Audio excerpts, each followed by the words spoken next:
2022-23ನೇ ಸಾಲಿನ SLC ಮಾದರಿ ಪ್ರಶ್ನೆ ಪತ್ರಿಕೆಯನ್ನು ನಾವು ಈಗಾಗಲೇ ನೋಡಿದ್ವಿ.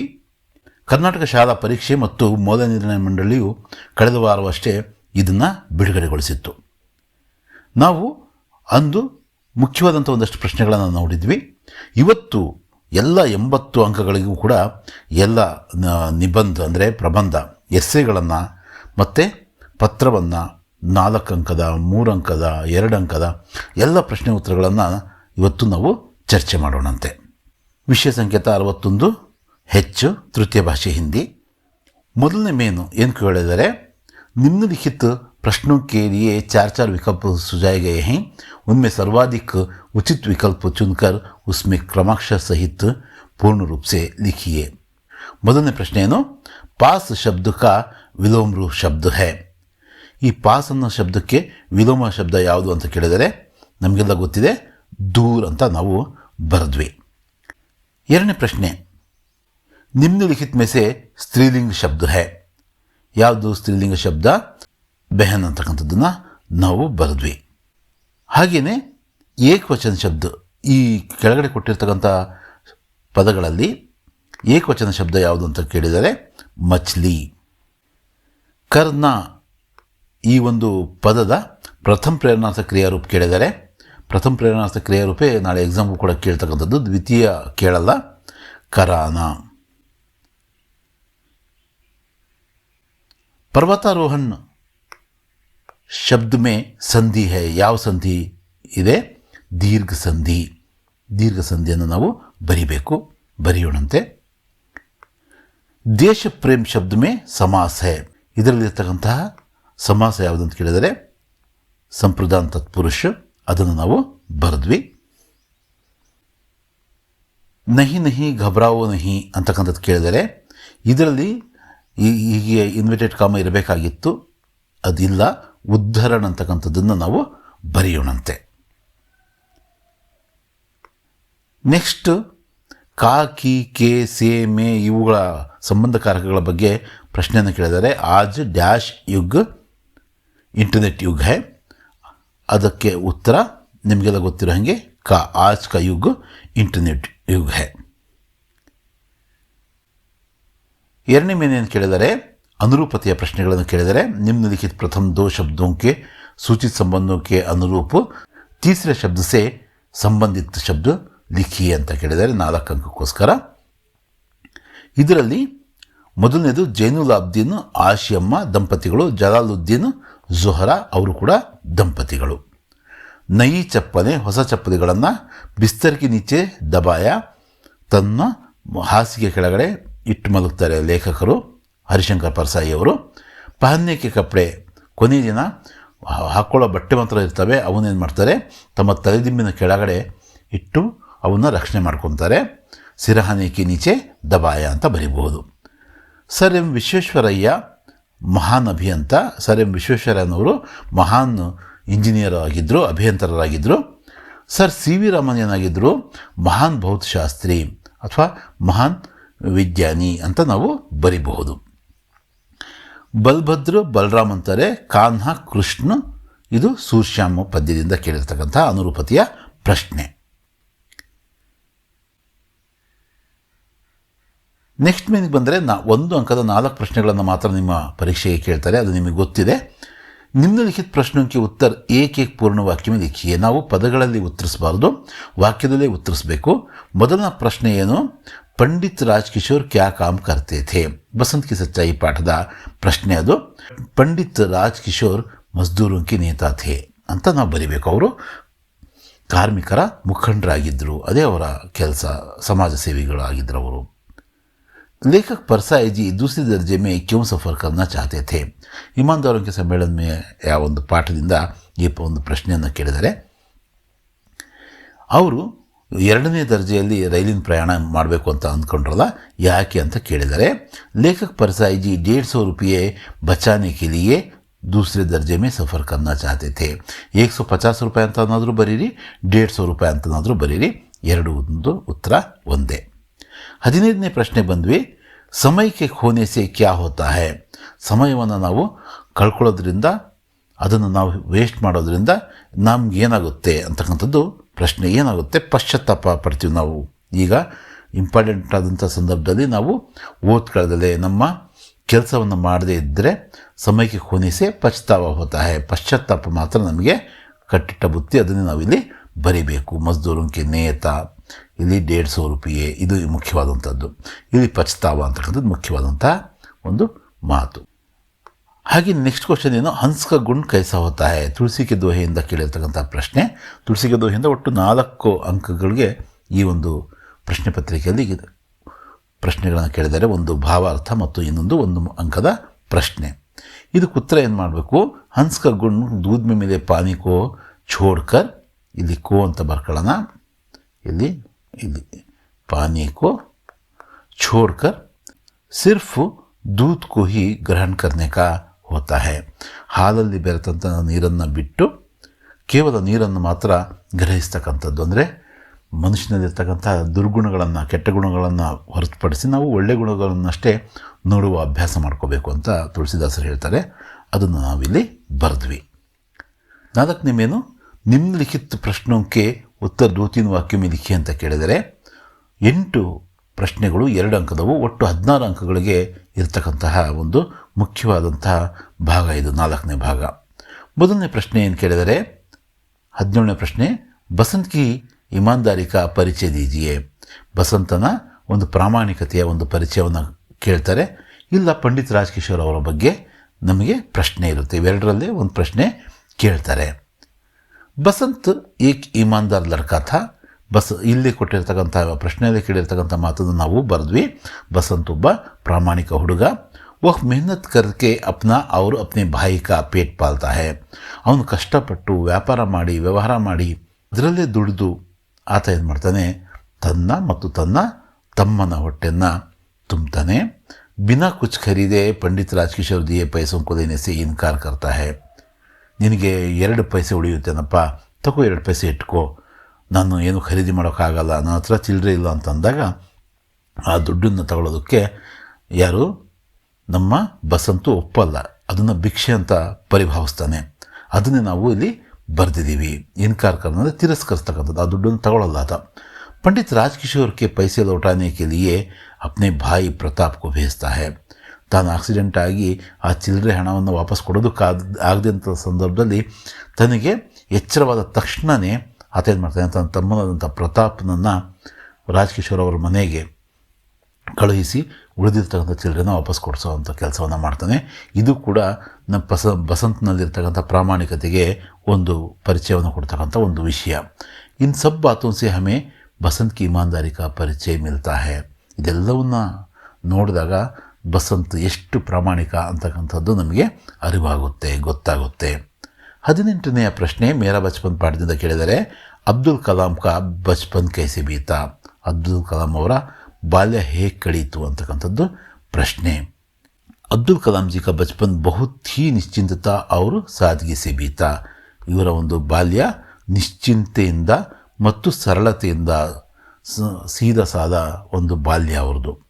ಕ್ಯೂಂಕಿ ಉನ್ಕಿ ಪಿತಾ ಜೈನುಲ್ ಅಬ್ದೀನ್ ಏಕ್ ಆಡಂಬರಹೀನ ವ್ಯಕ್ತಿ ಥೇ. ನಮ್ಮ ತಂದೆ ಮತ್ತು ತಾಯಿ ನಾವಿರುವಂಥ ಪರಿಸರದ ಒಂದು ಬಹಳ ದೊಡ್ಡ ಪ್ರಭಾವ ನಮ್ಮ ಮೇಲಾಗುತ್ತೆ. ಅವ್ರ ತಂದೆ ಜೈನುಲ್ ಅಬ್ದೀನ್ ಅವರು ತುಂಬ ಸರಳವಾಗಿರುವಂಥ ವ್ಯಕ್ತಿ, ಆಡಂಬರತೆ ಅಂತಕ್ಕಂಥದ್ರಿಂದ ದೂರ ಇರತಕ್ಕಂಥ ವ್ಯಕ್ತಿ ಆಗಿರೋದ್ರಿಂದ ಅವ್ರ ಮನೆಯಲ್ಲಿ ಏನು ಬೇಕಿತ್ತೋ ಅವೆಲ್ಲವೂ ಇರ್ತಾಯಿತ್ತು. ಅನಾವಶ್ಯಕವಾದಂತಹ ಯಾವ ವಸ್ತು ಕೂಡ ಅವ್ರ ಮನೆಯಲ್ಲಿ ಇರಲಿಲ್ಲ. ಫಿರ್ ಭಿ ಉನ್ಕಿ ಘರ್ ಮೇ ಅವಶ್ಯಕ ಚೀಜೋಂ ಕಿ ಕೊಯ್ ಕಮಿ ನಹೀ ಥಿ. ಅವಶ್ಯಕವಾದಂಥ ಕೆಲವರು ಎಕ್ಸ್ಟ್ರೀಮ್ಗೆ ಹೋಗ್ಬಿಡ್ತಾರೆ, ಅಂದರೆ ಒಂದು ಜಿಪುಣತನಕ್ಕೆ ಹತ್ತಿರ ಹೋಗ್ತಾರೆ. ಇಲ್ಲ ಇನ್ನು ಕೆಲವರು ಬರೀ ಆಡಂಬರ ತೋರಿಕೆಯಲ್ಲಿ ಕಳೆದಿದ್ದಾರೆ. ಆದರೆ ಜೈನುಲ್ ಅಬ್ದೀನ್ ಹಾಗಿರಲಿಲ್ಲ. ಅವರೇನು ಮಾಡ್ತಾಯಿದ್ರು? ಬೇಕಾದ ವಸ್ತುಗಳನ್ನು ಮನೆಯಲ್ಲಿ ಇಡ್ತಾಯಿದ್ರು. ಬೇಕಾಗದೇ ಇರ್ತಕ್ಕಂಥ ಯಾವ ವಸ್ತುವನ್ನು ಕೂಡ ಮನೆಯಲ್ಲಿ ಅವರು ಇಡ್ತಾ ಇರಲಿಲ್ಲ. ಹಾಗಾಗಿ ಅವರ ಬಾಲ್ಯ ನಿಶ್ಚಿಂತೆ ಹಾಗೂ ಸರಳತೆಯಿಂದ ಕಳೀತು ಅಂತಕ್ಕಂಥದ್ದನ್ನು ನಾವಿಲ್ಲಿ ಬರಿಬಹುದು. 19ನೇ ಪ್ರಶ್ನೆ ಕಾಶ್ಮೀರಿ ಸೇಬ್ ಪಾಠದಿಂದ ಕೇಳಿದರೆ, ಗಾಜರ್ ಕೆ ಬಾರೆ ಮೇ ಪ್ರೇಮ್ಚಂದ್ ಕೆ ವಿಚಾರ ಕ್ಯಾ ಹೈ. ಅದರಲ್ಲಿ ಒಳಗಡೆಯಿಂದ ಈ ಪ್ರಶ್ನೆಯನ್ನು ಕೇಳಿದರೆ ಅವರ ವಿಚಾರಗಳೇನು, ಯಾವುದ್ರ ಬಗ್ಗೆ? ಕ್ಯಾರೆಟ್ನ ಬಗ್ಗೆ, ಗಜ್ಜರಿ ಬಗ್ಗೆ. ಪ್ರೇಮ್ಚಂದ್ ಲೇಖಕರಾದಂಥ ಪ್ರೇಮ್ಚಂದ್ರ ಆಲೋಚನೆಗಳೇನಿದ್ವು, ಏನು ವ್ಯಕ್ತವಾಗಿದ್ದಾವೆ ಈ ಪಾಠದಲ್ಲಿ ಅಂತಕ್ಕಂಥದ್ದನ್ನು ನಾವು ಬರೀಬೇಕು. गाजर के बारे में प्रेमचंद जी के विचार हैं कि गाजर पहले गरीबों के पेट भरने की चीज़ थी. ಮೊದಲು ಈ ಗಜ್ಜರಿಗಳನ್ನು ಬಡವರಷ್ಟೇ ತಿಂತಾ ಇದ್ರು, ಅವ್ರ ಹೊಟ್ಟೆ ತುಂಬಿಸ್ತಕ್ಕಂಥ ಒಂದು ವಸ್ತುವಾಗಿತ್ತು. ಅಮೀರ್ ಲೋಗ್ ತೋ ಸಿರ್ಫ್ ಇಸ್ಕಾ ಹಲ್ವಾ ಹಿ ಖಾತೆ ಥೇ. ಅಂದರೆ ಶ್ರೀಮಂತರು ಕೇವಲ ಇದನ್ನು ಹಲ್ವಾ ಮಾಡ್ಕೊಂಡು ಒಂದು ಮಿಠಾಯಿ ಥರನೇ ತಿಂತಾಯಿದ್ರು, ಒಂದು ಸಿಹಿ ತಿಂಡಿ ಥರ ಮಾಡ್ಕೊಂಡು ತಿಂತಾಯಿದ್ರು. गाजर में भी विटामिन रहते हैं. इस बात का पता चलने पर इसे भी मेज़ों पर स्थान मिलने लगा. ಇದರಲ್ಲೂ ಕೂಡ ವಿಟಮಿನ್ಗಳಿರ್ತವೆ, ಆರೋಗ್ಯಕ್ಕೆ ಪೂರಕವಾದಂಥ ಅಂಶಗಳಿರ್ತವೆ ಅಂತ ಗೊತ್ತಾದ ಮೇಲೆ ಇದಕ್ಕೂ ಕೂಡ ಗಜ್ಜರಿಗೂ ಕೂಡ ಬೆಲೆ ಬಂತು, ಇದಕ್ಕೂ ಕೂಡ ನಮ್ಮ ಡೈನಿಂಗ್ ಟೇಬಲ್ಗಳ ಮೇಲೆ ಸ್ಥಾನ ಸಿಕ್ತು ಅಂತಕ್ಕಂಥದ್ದನ್ನು ಲೇಖಕರು ಹೇಳ್ತಾರೆ. ಸುಮಾರು 100 ವರ್ಷಗಳ ಹಿಂದೆ ಈ ಮಾತು ಹೇಳಿರ್ತಕ್ಕಂಥದ್ದವರು. दोस्तों की मुलाकात किन किन जानवरों से हुई. ದುನಿಯಾ ಮೇ ಪಹಲಾ ಮಕಾನ್ ಪಾಠದಿಂದ ಕೇಳಿರ್ತಕ್ಕಂಥದ್ದು ಇಬ್ಬರು ಗೆಳೆಯರು ಕಿಂದ್ರುಲಾಲಿ ಮತ್ತು ಕಿಂಚಲಾಲಿ ದಾಮು ಇವರ ಒಂದು ಭೇಟಿ, ಮುಲಾಕಾತ್ ಅಂದರೆ ಭೇಟಿ ಯಾವ ಯಾವ ಪ್ರಾಣಿಗಳ ಜೊತೆಗೆ ಆಯಿತು. ಅವ್ರು ಕಾಡಿಗೆ ಹೊರಡ್ತಾರೆ ಮನೆ ಕಟ್ಟಬೇಕು ಅಂತ ತಿಳ್ಕೊಳ್ಳೋದಕ್ಕೋಸ್ಕರ. ಆಗ ಯಾವ ಯಾವ ಪ್ರಾಣಿಗಳನ್ನು ಭೇಟಿ ಮಾಡಿದರು ಅವರು ಅಂತಕ್ಕಂಥದ್ದನ್ನು ನಾವಿಲ್ಲಿ ಬರೀಬೇಕು. ತುಂಬ ಈಸಿಯಾದಂತಹ ಪ್ರಶ್ನೆ. किंद्रुलालिम और किंचलालिदाम इन दोस्तों की मुलाकात कई जानवरों से हुई. ಎಷ್ಟೋ ಜನ ಇದು ಪ್ರಶ್ನೆಯಲ್ಲಿರ್ತಕ್ಕಂಥ ಪದಗಳನ್ನೇ ಬಳಸಿ ಮೊದಲನೇ ಸೆಂಟೆನ್ಸ್ನ ನಾವು ಮಾಡೋದನ್ನು ಕಲಿತ್ರೆ ನಾಳೆ ಈ ತೃತೀಯ ಭಾಷೆ ಹಿಂದಿಯ ಪ್ರಶ್ನೆ ಉತ್ತರಗಳನ್ನು ನಾವು ತುಂಬ ಈಸಿಯಾಗಿ ನಾವು ಹ್ಯಾಂಡಲ್ ಮಾಡ್ಬೋದು. ಜೈಸೆ ಯಾವ್ಯಾವು ಅಂದರೆ ನಮಗೆ ಗೊತ್ತಿದೆ. ಮೊದಲು ಆನೆ, ಆಮೇಲೆ ಹಾವು, ಆಮೇಲೆ ಎಮ್ಮೆ ಮತ್ತು ಮೀನು, ಇವುಗಳನ್ನು ಅವರು ಭೇಟಿಯಾಗ್ತಾರೆ. ಜೈಸೆ ಹಾಥಿ, ಸಾಪ್, ಭೈನ್ಸ್ ಔರ್ ಮಚ್ಲಿ. ಇದನ್ನು ನಾವು ಬರೆದ್ವಿ. ಸಮಯಕ್ಕೆ ಪಹಚಾನ್ ಪಾಠದಿಂದ ಕೇಳಿದರಿದು ಯಾವುದೇ ಪ್ರಶ್ನೆ ಕೇಳಿದರೂ ಕೂಡ ಉತ್ತರ ಹೀಗೆ ಬರೀಬೇಕಾಗುತ್ತೆ. ಸಮಯಕ ಸದುಪಯೋಗ ಕೈಸೆ ಕರ್ನಾ ಚಾಹಿಯೇ ಅಥವಾ ಸಮಯಕ ದುರುಪಯೋಗ ಕರ್ನೆ ಸೆ ಕ್ಯಾ ಹೋತಾ ಹೈ, ಈ ಥರ ಪ್ರಶ್ನೆಯನ್ನು ಕೇಳ್ತಾರೆ. ನಾವು ಅದೇ ರೀತಿಯಲ್ಲಿ ತುಂಬ ಈಸಿಯಾಗಿ ಇದೇ ಉತ್ತರವನ್ನು ಅವರು ಕೇಳಿರುವಂಥ ಪ್ರಶ್ನೆಗೆ ಸಿಂಕ್ ಆಗೋ ರೀತಿಯಲ್ಲಿ ನಾವು ಬರೀಬೇಕು ಅಷ್ಟೇ. कवि श्री सियाराम शरण गुप्त जी कहते हैं कि समय ईश्वर का दिया हुआ अनुपम धन है. ಸಮಯ ಅಂತಕ್ಕಂಥದ್ದು ಕವಿ ಸಿಯಾರಾಮ್ ಶರಣ್ ಗುಪ್ತ ಜಿ ಅವರ ಪ್ರಕಾರ ಅದು ಭಗವಂತ ಕೊಟ್ಟಿರ್ತಕ್ಕಂಥ ಒಂದು ಅಪರೂಪದ ಸಂಪತ್ತು. ಅನುಪಮ್ ಧನ್ ಅಂದರೆ ಸಂಪತ್ತು. ಹಮೇ ಆಲಸ್ಕೋ ಛೋಡ್ಕರ್ ಆಜ್ ಕಾ ಕಾಮ್ ಆಜ್ ಹಿ ಕರ್ನಾ ಚಾಹಿಯೇ. ಇಂಥ ಸಂಪತ್ತನ್ನು ನಾವು ನಮ್ಮ ಕೈಯಲ್ಲಿರ್ತಕ್ಕಂಥ ಸಂಪತ್ತನ್ನು, ಅಂದರೆ ಒಬ್ಬ ಮಿಲಿಯನಿಯರ್ ಇರ್ಬೋದು, ಬಿಲಿಯನಿಯರ್ ಇರ್ಬೋದು, ಅಥವಾ ನಾವು ಸಾಮಾನ್ಯ ಜನ ಆಗಿರ್ಬೋದು, ನಮ್ಮೆಲ್ಲರ ಹತ್ರ ಇರ್ತಕ್ಕಂಥ ಸಮಾನವಾಗಿ ಇರ್ತಕ್ಕಂಥದ್ದು ಒಂದೇ ಒಂದು, ಅದು ಸಮಯ. ಎಲ್ಲರ ಹತ್ರ ಇರ್ತಕ್ಕಂಥದ್ದು 24 ಗಂಟೆನೇ. ಅದನ್ನು ನಾವು ಹೋಗೋದಕ್ಕೆ ಬಿಡಬಾರ್ದು. ಆಜ್ ಕಾ ಕಾಮ್ ಆಜ್ ಹಿ ಕರ್ನಾ ಚಾಹಿ ಅಂದರೆ ಇವತ್ತಿನ ಕೆಲಸವನ್ನು ಇವತ್ತೇ ನಾವು ಮಾಡಬೇಕು. ಸಮಯಕ್ಕೆ ಖೋನೆ ಸೆ ಸಿರ್ಫ್ ಪಚ್ತಾವ ಹೋತಾ ಹೈ. ಇದು ನಾವು ಆಗಲೇ ಮಾತಾಡ್ದಂಗೆ ಇದನ್ನು ನಾವು ಕಳ್ಕೊಂಡ್ರೆ ನಮ್ಗೆ ಆಗ್ತಕ್ಕಂಥದ್ದೇನು ಪಶ್ಚಾತ್ತಾಪ ಮಾತ್ರ, ಅದರಿಂದ ಯಾವ ಲಾಭವೂ ಇಲ್ಲ. ಖುದ್ ಪರ್ ವಿಶ್ವಾಸ ಕರ್ಕೆ ಕಾಮ್ ಮೇ ಲಗ್ ಜಾನಾ ಚಾಹಿಯೇ. ನಮಗೆ ಭಯ ಆಗುತ್ತೆ, ಈ ಕೆಲಸ ನಾವು ಮಾಡೋಕ್ಕಾಗುತ್ತಾ, ಇದನ್ನು ನಾವು ದಾಟೋಕ್ಕಾಗುತ್ತಾ ಅಂಥ ಸಂದರ್ಭ ಬಂದಾಗೆಲ್ಲ ಖುದ್ ಪರ್ ವಿಶ್ವಾಸ ಅಂದರೆ ನಾವು ನಮ್ಮ ಆತ್ಮದ ಮೇಲೆ ವಿಶ್ವಾಸ ಮಾಡಬೇಕು. ನಮ್ಮ ಮೇಲೆ ನಾವು ನಂಬಿಕೆಯನ್ನು ಮಾಡ್ಕೊಂಡಿದ್ದರೆ ಬೇರೆಯವ್ರು ನಮಗೆ ನಂಬೋದು ಕಷ್ಟ ಆಗುತ್ತೆ. ನಮ್ಮನ್ನು ನಾವು ನಂಬಿ ನಾವೇನು ಮಾಡಬೇಕು, ನಮ್ಮ ಕೆಲಸದಲ್ಲಿ ನಾವು ತೊಡಗಬೇಕು ಅಂತ ಕವಿ ಸಿಯಾರಾಮ್ ಶರಣ್ ಗುಪ್ತಜಿ ಅವರು ಹೇಳ್ತಾ ಇದ್ದಾರೆ. 22ನೇ ಒಂದು ಪ್ರಶ್ನೆ. ಬಾಲಕೃಷ್ಣ ಮಾತಾ ಯಶೋದಾ ಕಿ ಪ್ರತಿ ಕ್ಯೂ ನಾರಾಜ್ ಹೈ. ಸೂರ್ಶ್ಯಾಮಿಂದ ಬಾಲಕೃಷ್ಣ ಅಪ್ನಿ ಮಾತಾ ಯಶೋದಾ ಕಿ ಪ್ರತಿ ನಾರಾಜ್ ಹೈ. ನಾನು ಆಗಲೇ ಹೇಳಿದ್ನಲ್ಲ, ಪ್ರತಿ ಉತ್ತರನೂ ಕೂಡ ಪ್ರಶ್ನೆಯ ಒಂದು ಲೈನಿಂದನೇ ತಗೊಂಡು ನಾವು ಮೊದಲನೇ ಸೆಂಟೆನ್ಸ್ನ ನಾವು ರೆಡಿ ಮಾಡ್ಕೋಬಹುದು. ಬಾಲಕೃಷ್ಣ ತನ್ನ ತಾಯಿ ಯಶೋದೆ ಬಗ್ಗೆ ತುಂಬ ಬೇಸರದಲ್ಲಿ ಅಥವಾ ಮುನಿಸಲ್ಲಿ ಇದ್ದಾನೆ. ಯಾಕಂದರೆ ಕ್ಯೂಂಕಿ ಕೃಷ್ಣಕ್ಕೂ ಲಗ್ತಾ ಹೈ ಕಿ ಮಾತಾ ಯಶೋದಾ ಹಮೇಶಾ ಅಪ್ನೆ ಕೋ ಅಂದರೆ ಕೃಷ್ಣಕ್ಕೂ ಹಿ ಮಾರ್ತಿ ಅವ್ರು ಡಾಣ್ತಿ ಹೇ. ಅಂದರೆ ತಾಯಿ ಯಶೋದೆ ಕೃಷ್ಣನ ಪ್ರಕಾರ ಏನು ತನಗೆ ಮಾತ್ರ ಹೊಡಿತಾಳೆ. ಬಲರಾಮ್ ಕೋತು ಓ ಕಭಿ ಕುಚ್ ನಹಿ ಕಹತಿ. ಬಲರಾಮ ಅಂದರೆ ಅಣ್ಣನಿಗೆ ಏನು ಹೇಳೋದೇ ಇಲ್ಲ ಅನ್ನೋದೇ ಆತನ ಈ ಮುನ್ಸಿಗೆ, ಈ ಕೋಪಕ್ಕೆ ಕಾರಣ. 23ನೇ ಪ್ರಶ್ನೆ. ನಾಣಿಟ್ಯದಿಂದ ಶನಿಗ್ರಹಕ ವಾಯುಮಂಡಲ್ ಕಿನ್ ಗ್ಯಾಸೋನ್ ಸೆ ಬನಾ ಹೈ. ಶನಿಗ್ರಹದ ವಾಯುಮಂಡಲ ಯಾವ್ಯಾವ ಗ್ಯಾಸ್ಗಳಿಂದ ಆಗಿದೆ ಅಂತಕ್ಕಂಥದ್ದು. ಶನಿಗ್ರಹಕ ವಾಯುಮಂಡಲ್ ಹೈಡ್ರೋಜನ್, ಹೀಲಿಯಂ, ಮೀಥೇನ್ ತಥಾ ಎಮೋನಿಯಾ ಗ್ಯಾಸೋನ್ ಸೆ ಬನಾ ಹೈ. ಅದರ ಒಂದು ವಾಯುಮಂಡಲ ಹೈಡ್ರೋಜನ್, ಹೀಲಿಯಂ, ಮೀಥೇನ್ ಮತ್ತು ಎಮೋನಿಯಾ ಗ್ಯಾಸ್ಗಳಿಂದ ಆಗಿದೆ ಅಂತಕ್ಕಂಥದ್ದನ್ನು ನಾವಿಲ್ಲಿ ಬರೀಬೇಕು. ಇನ್ನೊಂದು ಪ್ರಶ್ನೆ. ಶನಿ सबसे सुंदर ಗ್ರಹದಿಂದನೇ ಕೇಳಿದರೆ ಸೌರಮಂಡಲ में शनि ग्रह का स्थान क्या है ಅಂತ ಕೇಳಿದರೆ ಸೌರಮಂಡಲ में शनि ग्रह का स्थान दूसरा है, ಅದರ ಸ್ಥಾನ ಎರಡನೇ ಅತಿ ದೊಡ್ಡ ಇದು ಅಂತೇಳ್ಬಿಟ್ಟು ನಾವು ಇನ್ನೊಂದು ಸಲನೂ ಕೂಡ ಅದೇ ಮಾತನ್ನು 2 ಅಂಕದ ಪ್ರಶ್ನೆ ಆಗಿರೋದ್ರಿಂದ ಈ ಸೌರಮಂಡಲ का दूसरा बड़ा ग्रह ಅಂತಕ್ಕಂಥದ್ದನ್ನು ಅದೇ ಮಾತನ್ನು ಮತ್ತೆ ರಿಪೀಟ್ ಮಾಡಿ ಇಲ್ಲಿ ಬರೆದಿದ್ದೀವಿ. दूसरा बड़ा ग्रह ಅಂತಕ್ಕಂಥದ್ದನ್ನು ನಾವು ನೆನಪಿಟ್ಕೋಬೇಕು.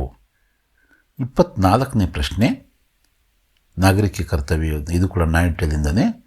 पर्यावरण के प्रति सलमा के क्या विचार हैं? सलमा ಅವರ ವಿಚಾರಗಳೇನು? पर्यावरण के प्रति सलमा के विचार इस प्रकार हैं कि प्रकृति हमारी माँ है. सलमा ಅವರ ಪ್ರಕಾರ ಪ್ರಕೃತಿ ನಮ್ಮ ತಾಯಿ ಇದ್ದ ಹಾಗೆ, हमें प्राकृतिक संसाधनों का अपव्यय नहीं करना चाहिए. ಮುಂದೆ ನಾವು ಇದೇ ಒಂದು ವಿಡಿಯೋ ಪಾಠದಲ್ಲಿ ವನ ಮಹೋತ್ಸವ ಬಗ್ಗೆ ಬರೀಬೇಕಾದ್ರೆ ಈ ಅರಣ್ಯದ ಬಗ್ಗೆ ಪ್ರಕೃತಿ ಬಗ್ಗೆ ನಾವು ತುಂಬ ಚರ್ಚೆ ಮಾಡ್ತೀವಿ. ಇಲ್ಲಿ ಏನು ಹೇಳ್ತಾರೆ ಸಲ್ಮಾ, ಹಮೆ ಪ್ರಾಕೃತಿಕ ಅಂದರೆ ಈ ಪ್ರಕೃತಿಯ ಒಂದು ಸಂಪತ್ತೇನಿದೆಯೋ ಅಪವ್ಯಯ ಮಾಡಬಾರ್ದು. ಪೇಪರನ್ನು ಹರಿದು ಬಿಸಾಕೋದಾಗಲಿ ಅಥವಾ ಈ ಕಾಡಿನ ಸಂಪತ್ತನ್ನು ನಾಶ ಮಾಡ್ತಕ್ಕಂಥ ಕೆಲಸವನ್ನು ಮಾಡಬಾರ್ದು ಅನ್ನೋದು ಆಕೆಯ ವಿಚಾರ. ಪರ್ಯಾವರಣಕ್ಕೂ ಸ್ವಚ್ಛ ರಖನಾ ಚಾಹಿಯೆ, ನಾವಿರ್ತಕ್ಕಂತಹ ಒಂದು ಪರಿಸರವನ್ನು ಸ್ವಚ್ಛವಾಗಿಡಬೇಕು ಅಂತಕ್ಕಂಥದ್ದು ಕೂಡ ಅವರು ಮಾತಾಡಿರ್ತಕ್ಕಂಥದ್ದು. ನಾವು ಇನ್ನೊಂದು ಪ್ರಶ್ನೆ ಇಲ್ಲಿದೆ, झूठ बोलने वालों की हालत कैसी होती है ಅಂದರೆ ಸುಳ್ಳು ಹೇಳ್ತಕ್ಕಂಥವರ ಪರಿಸ್ಥಿತಿ ಏನಾಗಿರುತ್ತೆ ಅನ್ನೋದು ಆ ಪ್ರಶ್ನೆ. ನಾವು ಈ ಮೊದಲನೇ ಪ್ರಶ್ನೆ ಆದರೂ ಬರೀಬೋದು, ಈ ಆಪ್ಷನ್ ಇರೋದ್ರಿಂದ ಈ ಪ್ರಶ್ನೆ ಆದರೂ ಬರೀಬಹುದು. ಈ ನಾಯಟದಿಂದ ಈ ಒಂದು ಅವಕಾಶ ನಮಗೆ ಕೊಟ್ಟಿದ್ದಾರೆ. ಅಂದರೆ ಶನಿ सबसे सुंदर ಗ್ರಹದಿಂದ 2 ಪ್ರಶ್ನೆಗಳನ್ನು ಕೇಳ್ತಾರೆ, ಯಾವುದಾದ್ರೂ ಒಂದಕ್ಕೆ ಉತ್ತರ ಕೊಡಬೇಕು. ಮತ್ತು 2 ಮತ್ತು 3ನೇ ಪಾಠಗಳಿಂದ ಸತ್ಯಕ್ಕೆ ಮಹಿಮಾ ಮತ್ತು ನಾಗರಿಕ ಕರ್ತವ್ಯದಿಂದ ಒಂದೊಂದು ಪ್ರಶ್ನೆಯನ್ನು ಕೇಳ್ತಾರೆ. ಅವೆರಡರಲ್ಲಿ ಒಂದನ್ನು ನಾವು ಬರೀಬಹುದು. झूठ बोलने वालों की हालत बहुत बुरी होती है. ಸುಳ್ಳು ಹೇಳತಕ್ಕಂಥವರ ಪರಿಸ್ಥಿತಿ ತುಂಬ ಕೆಟ್ಟದಾಗಿರುತ್ತೆ. ಉನ್ಕ ವ್ಯಕ್ತಿತ್ವ ಕುಂಠಿತ ಹೋತಾ है, ಅವರ ವ್ಯಕ್ತಿತ್ವ ಸಹಜವಾಗಿ ಕುಂಠಿತಗೊಳ್ಳುತ್ತೆ. ಉನ್ಸೆ ಲೋಗೋं का ವಿಶ್ವಾಸ ಉಠ್ ಜಾತಾ है, ಅವರನ್ನು ಜನ ನಂಬಲ್ಲ. ಅವರ ನಂಬಿಕೆಯನ್ನು ಜನರ ನಂಬಿಕೆಗಳನ್ನು ಈ ಥರ ಸುಳ್ಳು ಹೇಳಿ ನಾವು ಕಳ್ಕೊಳ್ತೀವಿ. ಉನ್ಕಿ ಉನ್ನತಿಗೆ ದ್ವಾರ ಬಂದ್ ಹೋತೆ ಹೇ. ಈಗ ಜನ ಸಮಾಜದಲ್ಲಿರ್ತಕ್ಕಂಥ ಇನ್ನಿತರ ಜನ ನಮ್ಮನ್ನು ನಂಬಲ್ಲ ಅಂದರೆ ನಮ್ಮ ಔನ್ನತ್ಯದ ದಾರಿ ಮುಚ್ಚೋಗುತ್ತೆ ಅಂತಕ್ಕಂಥದ್ದು ಇಲ್ಲಿ ನಾವು ಬರಿಬೇಕು. ಇನ್ನು 5ನೇ ಮೇನಿಗೆ ಬರಬಹುದಾದರೆ ಉತ್ತರವನ್ನು ನಾವು 3-4 ವಾಕ್ಯದಲ್ಲಿ ಬರೀಬೇಕು. ಒಟ್ಟು 9 ಪ್ರಶ್ನೆಗಳು 3 ಅಂಕಕ್ಕೆ ಸಂಬಂಧಪಟ್ಟಂಥವು. 27 ಅಂಕ ಗಳಿಸ್ತಕ್ಕಂತಹ ಒಂದು ಸುಲಭವಾದಂತಹ ಮಾರ್ಗ. ಈಸಿಯಾದಂಥ ಪ್ರಶ್ನೆಗಳನ್ನೇ ಸ್ವಲ್ಪ ಆಲೋಚನೆ ಮಾಡಿ ನಾವು ಬರೀಬೇಕು. ಗಿಲ್ಲು ಕೆ ಪ್ರತಿ ಮಹಾದೇವಿ ವರ್ಮಾಜಿ ಕಿ ಮಮತಾ ಕಾ ವರ್ಣನ್ ಕೀಜಿಯೇ. ಗಿಲ್ಲುವಿನ ಬಗ್ಗೆ ಮಹಾದೇವಿ ವರ್ಮಾಜಿ ಅವರಿಗಿರ್ತಕ್ಕಂಥ ಮಮತೆಯನ್ನು ನಾವು ಇಲ್ಲಿ ವರ್ಣಿಸಬೇಕು. ಗಿಲ್ಲು ಪಾಠದ ಪ್ರಶ್ನೆ 3 ಅಂಕದ ಪ್ರಶ್ನೆ ಇದು. ಗಿಲ್ಲು ಕೆ ಪ್ರತಿ ಮಹಾದೇವಿ ವರ್ಮಾಜಿ ಕಿ ಮಮತಾ ಬಹುತ್ ಗಹರಿ ಥಿ. ಅವರ ಮಮತೆ ತುಂಬ ಆಳವಾದಂಥದ್ದು, ತುಂಬ ತಾಯಿಯಂಥ ಪ್ರೀತಿ ಅವರು ತಾವು ಸಾಕ್ತಕ್ಕಂಥ ಪಶು ಪಕ್ಷಿಗಳ ಮೇಲೆ ತೋರ್ತಾ ಇದ್ದರು. ಗಿಲ್ಲು ಸೇವೆ ಬಹುತ್ ಪ್ಯಾರ್ ಕರ್ತಿ ಥಿ. ಹಾಗೆಯೇ ಎಲ್ಲ ಪ್ರಾಣಿ ಪಕ್ಷಿಗಳನ್ನು ಎಷ್ಟು ಪ್ರೀತಿಸ್ತಿದ್ರು ಹಾಗೆಯೇ ಆ ಅಳಿಲಿನ ಮರಿಗೂ ಕೂಡ ಅವರು ಪ್ರೀತಿಸ್ತಾ ಇದ್ದರು. ಸಾತ್ ಮೇ ಬಿಠಾಕರ್ ಖಾನಾ ಖಿಲಾತಿ ಥಿ. ಅದಕ್ಕೆ ಹೇಗೆ ಉಣ್ಬೇಕು ಹೇಗಿರಬೇಕು ಅಂತಕ್ಕಂಥದ್ದನ್ನು ಅವರು ಕಲಿಸ್ಕೊಟ್ಟಿದ್ದರು. ಉಸ್ಕಿ ಹರ್ ಇಚ್ಛಾಕ್ಕೂ ಸಮಸ್ತಿ ಥಿ. ಅದಕ್ಕೆ ಯೌವನ ಬಂದಾಗ ಕಿಟಕಿ ಬಾಗಿಲನ್ನು ತೆಗಿತಾರೆ, ಅದು ಹೋಗಿ ಬರೋದಕ್ಕೆ ದಾರಿಯನ್ನು ಮಾಡಿಕೊಡ್ತಾರೆ. ಅದರ ಪ್ರತಿ ಇಚ್ಛೆಯನ್ನು ಕೂಡ ಅವರು ಏನು ಮಾಡ್ತಾಯಿದ್ರು, ಲೇಖಕಿಯವರು ಪೂರ್ಣಗೊಳಿಸ್ತಾಯಿದ್ರು. ವಹ್ ಬಿ ವರ್ಮಾಜಿ ಕೆ ಪಾಸ್ ರಹನಾ ಚಾತಾ. ಅದು ಕೂಡ ಬೇಸಿಗೆ ಕಾಲದಲ್ಲಿ ಇದೆಯಲ್ಲ, ಸುರಾಹಿ ಕೆ ಪಾಸ್ ಆಕರ್ ಬೇಡ ಜಾತಾ ಅಂತ. ಇದರಿಂದ ನಮಗೇನು ಗೊತ್ತಾಗುತ್ತೆ, ಅವರಿಬ್ಬರ ಪ್ರೀತಿ ಜಾಸ್ತಿ ಇತ್ತು. ಹಾಗೆಯೇ ಮಹಾದೇವಿ ವರ್ಮಾ ಅವರು ತನ್ನ ಮಗು ಥರ ಆ ಗಿಲ್ಲುವನ್ನು ಅಥವಾ ಇತರೆ ಪ್ರಾಣಿ ಪಕ್ಷಿಗಳನ್ನು ನೋಡ್ಕೊಳ್ತಾ ಇದ್ದರು. ಧೀರಜ್ ಸಕ್ಸೇನಾ ನೇ ರೋಬೋಟ್ ರಖನೆ ಕಾ ನಿರ್ಣಯ ಕ್ಯೋं लिया. ಧೀರಜ್ ಸಕ್ಸೇನಾ ಅವರು ರೋಬೋಟ್ನ ಅವರು ಕೆಲಸಕ್ಕೆ ಇಟ್ಕೋಬೇಕಂತ ಯಾಕೆ ಅಂದ್ಕೊಂಡ್ರು, ಆ ನಿರ್ಣಯವನ್ನು ಯಾಕೆ ತಗೊಂಡ್ರು ಅಂತಕ್ಕಂಥದ್ದನ್ನು ನಾವಿಲ್ಲಿ ಬರೀಬೇಕು. ಧೀರಜ್ ಸಕ್ಸೇನಾ ನೇ ಘರೇಲು ಕಾಮಕಾಜ್ ಕೆ ಲಿಯೇ ರೋಬೋಟ್ ರಖನೆ ಕಾ ನಿರ್ಣಯ ಲಿಯಾ. ಮನೆಯ ಕಾರ್ಯಗಳಿಗೋಸ್ಕರ ಅವರು ಒಂದು ಬುದ್ಧಿವಂತ ರೋಬೋಟ್ನ ಕೆಲಸಕ್ಕೆ ಇಡೋಣ ಅಂತ ನಿರ್ಧರಿಸ್ತಾರೆ. क्योंकि उनके नौकर साधुराम ने बस से गिरने के कारण गंभीर रूप से घायल होकर अस्पताल में भर्ती हुआ था. ಅವರ ನೌಕರ, ಅವರ ಮನೆಯಲ್ಲಿ ಕೆಲಸ ಮಾಡ್ತಕ್ಕಂಥ ಸಾಧುರಾಮ್ ಅನ್ನೋ ವ್ಯಕ್ತಿ ಬಸ್ಸಿಂದ ಬಿದ್ದು ಗಂಭೀರ ರೂಪದಲ್ಲಿ ಗಾಯಾಳುವಾಗಿ ಆಸ್ಪತ್ರೆ ಸೇರಿದ್ದ. ಹಾಗಾಗಿ ಅವ್ರಿಗೆ ಕೆಲಸ ಕಾರ್ಯ ಮಾಡೋದಕ್ಕೆ ಜನ ಬೇಕಿತ್ತು. ಧೀರಜ್ ಸಕ್ಸೇನಾ ಕಾ ಪರಿವಾರ ಬಹುತ್ ಬಡಾ ಥಾ, ಅತಃ ವಹ ಪರಿವಾರ ಸಂಕಟ್ ಮೇ ಆ ಗಯಾ. ತುಂಬ ದೊಡ್ಡ ಕುಟುಂಬ, ಅವರೆಲ್ಲರೂ ಕೂಡ ಸಾಧುರಾಮ್ ಮೇಲೆ ಡಿಪೆಂಡ್ ಆಗಿದ್ದರು.